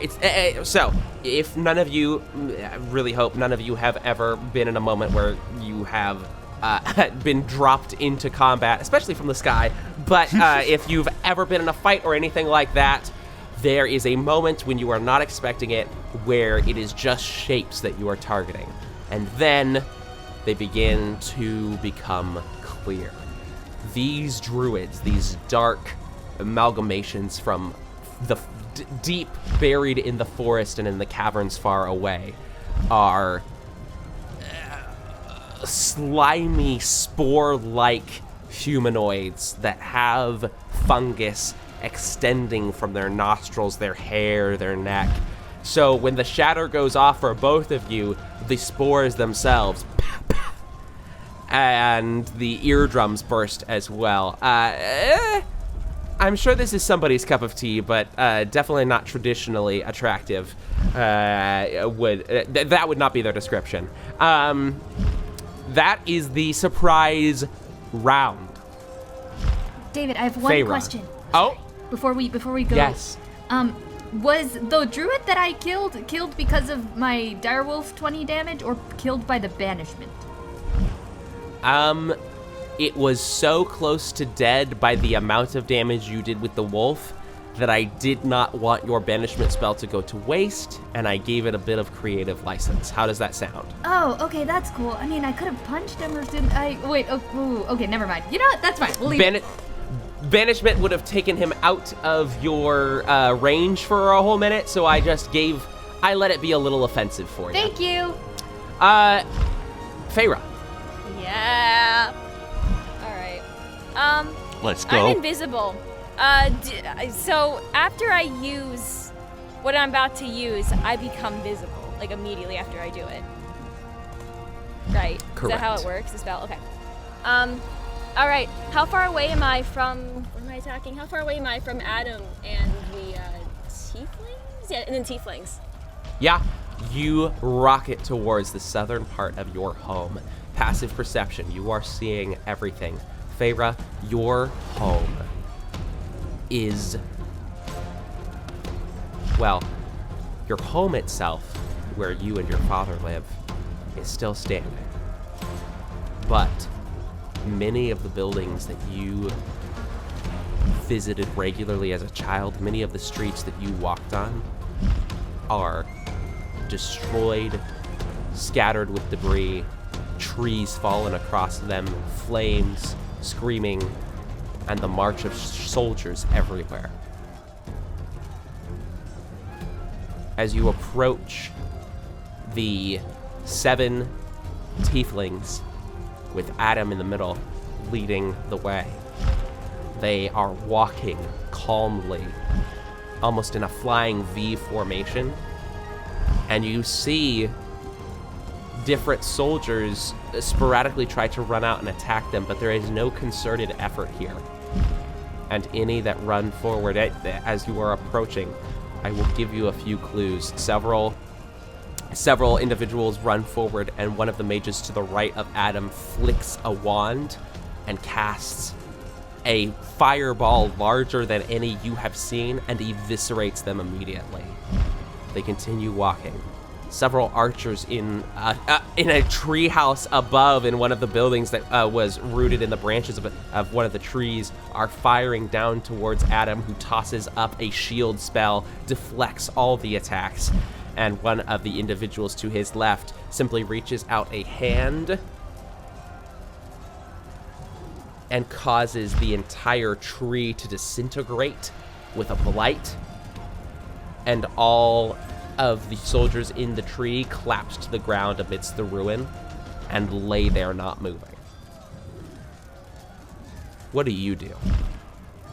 Okay, one quick mechanical question. Actually, 2 quick mechanical questions. We discussed that the spell magic is 120 feet, right? Correct. That is what Sally told you, yes. Okay, and then, is poison breath, is that considered a magic or just part of the creature? That is a creature effect of your dragon. It's not considered a magical spell, or? It depends in what context you are asking me. It is not magic. It is like spitting, but for a dragon. Okay. Just what are you trying to get from me here, Logan? I'm asking. Logie? Shut up! I'm asking if the spell magic could negate poison breath. Oh, interesting. They could not take it away from you, no. Okay. With my perception, are there any more people within, very specifically, a 90-foot cone of Adam and the Tieflings, or am I free to fire once I recharge? You'd be free to fire. Nobody is getting close to them. Recharging. The way that works is if you have been out of combat, it's your first time, you are recharged. You start with 1. After you use it, you have to roll to recharge at the start of every turn. Okay, I have to roll a 5 or a 6. Correct, on a d6. Okay. Since I'm invisible, I'm going to fly just at the threshold of 90 feet of where the Tieflings and Adam are currently marching. Okay. Roll a stealth check. That 90-foot cone. I'm invisible. Yeah, you have advantage because you're invisible. Okay. Since Archibald acts immediately after my turn, can Archibald give the help action? No. I love you. Damn it. No. Your stealth is +8 and you have advantage thanks to Sally. 26. All right. What would you like to do? All right. Now that I'm within that at the border of that 90 feet in front of him, I'm going to use poison breath on whoever's in that 90-foot cone. So it's going to be the however many tieflings you said. All of them. 7 tieflings and Adam. Everyone. Now, Right. you go ahead and start rolling damage. Hey, Okay. everybody listening, I'm talking to the audience of farther on besides this group, because I know y'all are chill. I know that surprise rounds don't give disadvantage on saving throws. I am aware. Situationally, I am choosing to ignore that rule, so don't at me. All right. Here we go. I'm using D&D Beyond for this. This is too many D6s. Okay. And I'm sure you already know this, but DC 22 con save. I'll let you know when you're done rolling. Okay. Oh, fuck me. And then the most important, it is a straight roll because while Adam has disadvantage from the surprise, he has advantage. And still fucking fails, is going to use a legendary resistance to succeed. He has legendary resistance too. Yeah, get fucked. What? Of the 7 tieflings, all but 2 failed their saving throws. Okay. You ready to hear the damage? I rolled really good. I'm terrified and excited. That's going to be 86 points of poison damage. Fuck! Me! My God. Jesus Christ! So of course half that for those who succeeded. You said So that's 86? 43. 86. Fuck me. Hang on, let me take some notes. All right. 86 points of poison damage. Okay. I'm so proud of that roll. Immediately, 5 of the 7 tieflings start gagging and coughing and are bent over, not dead, but struggling to breathe and bloodied. They are still alive, but have taken a significant chunk of their hit points out in one hit. Now, they are very powerful, so they're still up. Oh my God. There's a reason they were walking so arrogantly before. Adam, what kind of save was it again? It was a Constitution save. So Adam, even with the legendary resistance, is a con save, so he cannot use that. So he takes the 43. Does not seem bothered, except with your high passive perception, he's desperately trying to not give off any sense of being vulnerable. There is a cough that escapes him as 43 points of poison damage hit him. So there's that. And then the 2 that did succeed don't look amazing, but they are certainly better than they were. That is your surprise round. Can I use my movement? You absolutely can. Okay, I'm 90 feet away, so I'm gonna back away just to be safe. 50 feet away. That's not within their attack range, right? I mean, they can move too. Yeah, but I mean, like, assuming their movement speed's like 35, I'm still a decent ways away. Sure, follow your heart. Yeah. You know what? Now you're scaring me. I'm gonna back away 80 feet, just so I'm completely out of the range. This is my favorite image in the world, because a giant green dragon in a burst of green fog appears, poisons these ultra powerful mages, then turns and flies as fast as they fucking can away. And I think that's a beautiful picture. Look, she's being strategic. She's being strategic. I'm with you. I understand. Yeah. Okay. That's it. Dragons don't get bonus actions. I don't see that anywhere on here. I mean, they do have bonus actions, but there's not a whole lot you can do with it. Yeah. So, have you ever used legendary actions before? No. My NPCs are going to start to go. At the end of each NPC's turn, you can choose to take legendary actions if you wish. Oh, I only get 3. Okay. But then they recharge after you take your next turn. You get 3 a round. So if 3 of them go bam, bam, bam at me, I can kind of, it's like a reaction basically. Feyre, you can go 4 times in a round. Okay. Oh, shit. And it resets at my next turn. Okay. Yeah, dog. You're a dragon. Okay. Yeah. All right. Now that you are having such a great time celebrating, Adam turns, looks at the two tieflings on either side of him, and makes a motion. Both cast, use their bonus action to cast Thunderstep. Fire away to, let's see, what's the range on Thunderstep? I believe it's 90 feet. Yep. I'm, whatever 90 plus 80 feet is. You're 170 feet away. They're going to cast Thunderstep. Oh, I see. I've said the wrong one.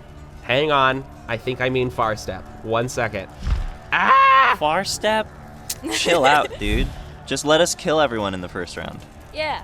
I need the one that's the bonus action, not the action. And I think it's Far Step. Far Step. Ayo! Yeah, Far Step is a bonus action to teleport 60 feet. Bless you. Every turn. Both of them cast Far Step. Both of them get 60 feet closer to you with their bonus action. Both of them look up at you, and let's see, 180 feet, 170 feet, 60 plus 120 feet will do it. Both of them cast a 7th level fireball at you. 2 spells in 1 round? 2 spells in 1 round? One That's is a their turn. bonus They action? cast- Well, it's 2 people. Oh, wait, yeah, they It's can't a bonus do that. action, but they can only cast a cantrip, right, David? Fucking nipples on a horse. You are right. The battle of the DMs again. No, this is great. This is amazing. Yeah, have 2 DMs on your player list. It's fine. This is amazing. Okay, they both cast Far Step. They teleport towards you. They, as a very excellently caught, they cannot cast Fireball, so they just look really mad. How many feet away from me are they now? They only got 60 feet. They're going to use their 30 feet of movement to get 80 feet away from you, but they can't. Away. Okay. Sorry, they've moved forward to only be 80 feet away. Oh, okay. Yes. 80 feet. Okay. They cannot use their action to cast a spell. They are going to pull out healing potions and use those for their action. Movement isn't included in the legendary action. It's just the actions themselves. Correct. Somebody's whispering at me. Yeah. Yes. Yes. Feyre. Okay. Yeah. Question. If they took poison damage, do they also get the poison condition? No, they don't. Okay, just checking. Shit. Okay, I did some quick math there. I love having so many NPCs, and I hate it. All right, 3. Okay, We're trying to help you out with that, David. We're trying to get rid of as many of them as possible. Listen, Yeah, don't worry. We got you. Very helpful. Okay, they heal a little bit. Still not looking great. They are closer to you. The other. Great. So that is those 2. 2 more. Okay, I will pause. Both of them have gone. Would you like to take a legendary action or have me move next to the initiative order? No, I'm too far away. Nope, that is it. Okay. Next, I will go for the 2 that succeeded. They are going to be fucking stopped by Crystal's excellent talking, and instead they are Stay away from the dragon. both going to fuck it. They're both going to cast Dimension Door. And they are going to stand on top of Feyre. Feyre, you feel 2 sets of feet land on top of your wings. Bro, I can't do shit. This is annoying. Yeah. Do a barrel roll. They do a flip. Yes, do a flip. They use their movement to try and hold on to the best of their ability. I don't know if it's going to work for them, but they're trying it. I will pause. Would you like to do a legendary action at this time? Feyre. They're on my wings. I am going to use my wing attack and beat my wings to shake them off. Shake them off. And anyway. Yeah. Each creature within 15 feet must succeed on a DC 23 Dex save or take 2d6 plus 8 bludgeoning damage and be knocked prone. All right. DC 23. That is a failure from one and a failure from the other. Alright, let me roll the damage, and they're knocked prone when they fly the fuck off. Well, that's not what prone means. We're going to make a roll about it. 17 points of bludgeoning damage. Okay. Now they're not looking good. Yeah. Go ahead and roll a d6 for me. On a 4 through 6, they fall off. On a 1 through 3, they stay on. Okay. 5! Whee! So they're falling now. Just the Wilhelm scream. Next. That is your legendary action. Next, we are going to go for... Great, we are going to go for the other 3 that did not succeed but have not taken their turn yet. They are going to look to Adam and move to him and raise their respective wands. It is now Feyre's turn because it was a surprise round before, so Feyre gets to go before Adam. Go again? Oh my god. I'm gonna try to recharge the poison breath and hope the dice is on my Absolutely. side. Oh god. If I roll and I fail, does that count as an action, or can I do something else? It just happens. No action economy needed. Okay. It's a 4. Okay. Let's do Frightful Presence. Damn. So, DC 19 Wisdom save, or they're frightened for 1 minute within 120 feet of me. Damn. That would be everybody except for the 3 around Adam and Adam, as they are out of 120 feet. So you got the 2 guys falling from the sky. What's the DC on that wisdom check? 19. Fail for both of them. And then you've got the 2 guys that were prepping to attack you. Yeah, even with their high bonuses. Wait, you said 19? 19, yeah. One of the guys that far stepped is not frightened. Okay, so if they succeed, they are immune for the next 24 hours, so they're fine. Okay, so one is frightened, one is not, and the 2 falling are frightened. They were frightened anyway, not with the condition, but dropping. They're free falling. They're kind of falling to their doom right now. That's okay. Yeah, it would be great. It's fine. And then I'll just end it with my movement, I guess, again. 'Cause I want to stay in that 120-foot range. How far away are the other ones who are not falling to their deaths from me? So, fun attack. Fun attack, wow. Fun, listen. Fact. Fun fact. Your multi-attack allows you to use its frightful presence and then make 3 attacks. I'm so scared if I get closer to them, then if I back away, then they get an attack of opportunity on me, right? You're allowed to run. I'm just letting you know. I'm allowed to run. If I attack them back up, they won't get the hit on me? Oh, no. I'm saying you can be They do attack you at disadvantage if they're frightened, right? Yes, if they can see you and they're frightened of you, they would be attacking at disadvantage. Or just kill them and then they won't attack you. Okay, so wait, how does multi-attack work? Okay, use my fright. It makes 3 attacks, 1 with its bite and 2 with its paws. Fuck it, why not? My movement is 80 feet, is it not? It is. Yeah. Okay. Sure, why not? I can only attack. How many people can I attack at once with that? You can choose 1 for each. You can do each bite and claw is its own target, so you can decide. Okay, so I'm gonna roll for the bite attack, then to hit. That's gonna probably hit. Stuff. Oh my god, that's like a 30-something to hit. Damn. Yeah. That throws up a shield. Not enough. Go ahead and. Okay, I'll just roll the hit for the other guy too while I'm here. Yeah. That's a 29 to hit for the second one. Damn. Yeah, for sure. Yeah. Okay, so damage for the bite attack. Okay. Oh my god. That's 24 points of piercing damage. Well, how do you want to kill that guy? Because he had 23 hit points left. Oh my god. I imagine as he's falling, she just extends her head out and just does a big old chomp, and this guy's gone. Damn. Droid. Okay. Yeah. Okay. Claw attack. What's the damage on the claw attack? Oh, it's not as cool. 27 points of slashing damage to the second guy. Okay, how do you want to end him? After she kills the other guy, she turns her head around and extends her claws and just slashes that guy out of midair, plummets to the ground. Feyre's a badass. Carnage! Cool. I love it! Cool. You just took somebody that had over 100 hit points. You took 2 of them out, and a lot of the other ones are looking at you absolutely terrified.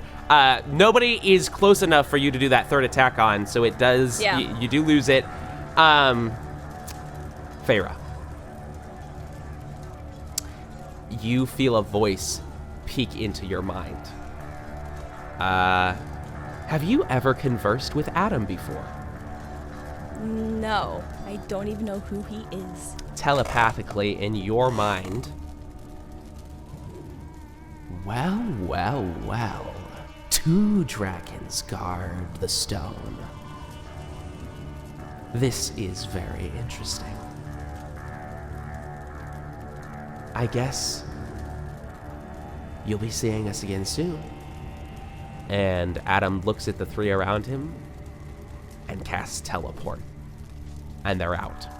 If you will allow me, I'm going to take us into a denouement because it is 9. There is still a full battle to be completed here. The tide of the war has shifted with their commander no longer present. But there is still plenty of work to do. However, far, far to the north, on a stone made of obsidian and glass, sits a young man whose skin has turned to the coldness of stone, with eyes that are now just black pools. And from them, Caleb sits and sobs. And that's where we're going to end tonight's game. Thank you so much for subscribing, following, liking, and sharing Lostoria Lé. Your support means the world to us. And if you'd like a chance for your name to be featured in our epic adventure, you can post on Twitter about how much you enjoyed the show with the hashtag Lostoria Lé. And who knows, maybe our brave party of adventurers will meet a character with your name in the days ahead. Thank you so much for listening, and we'll see you next time on Lostoria Lé.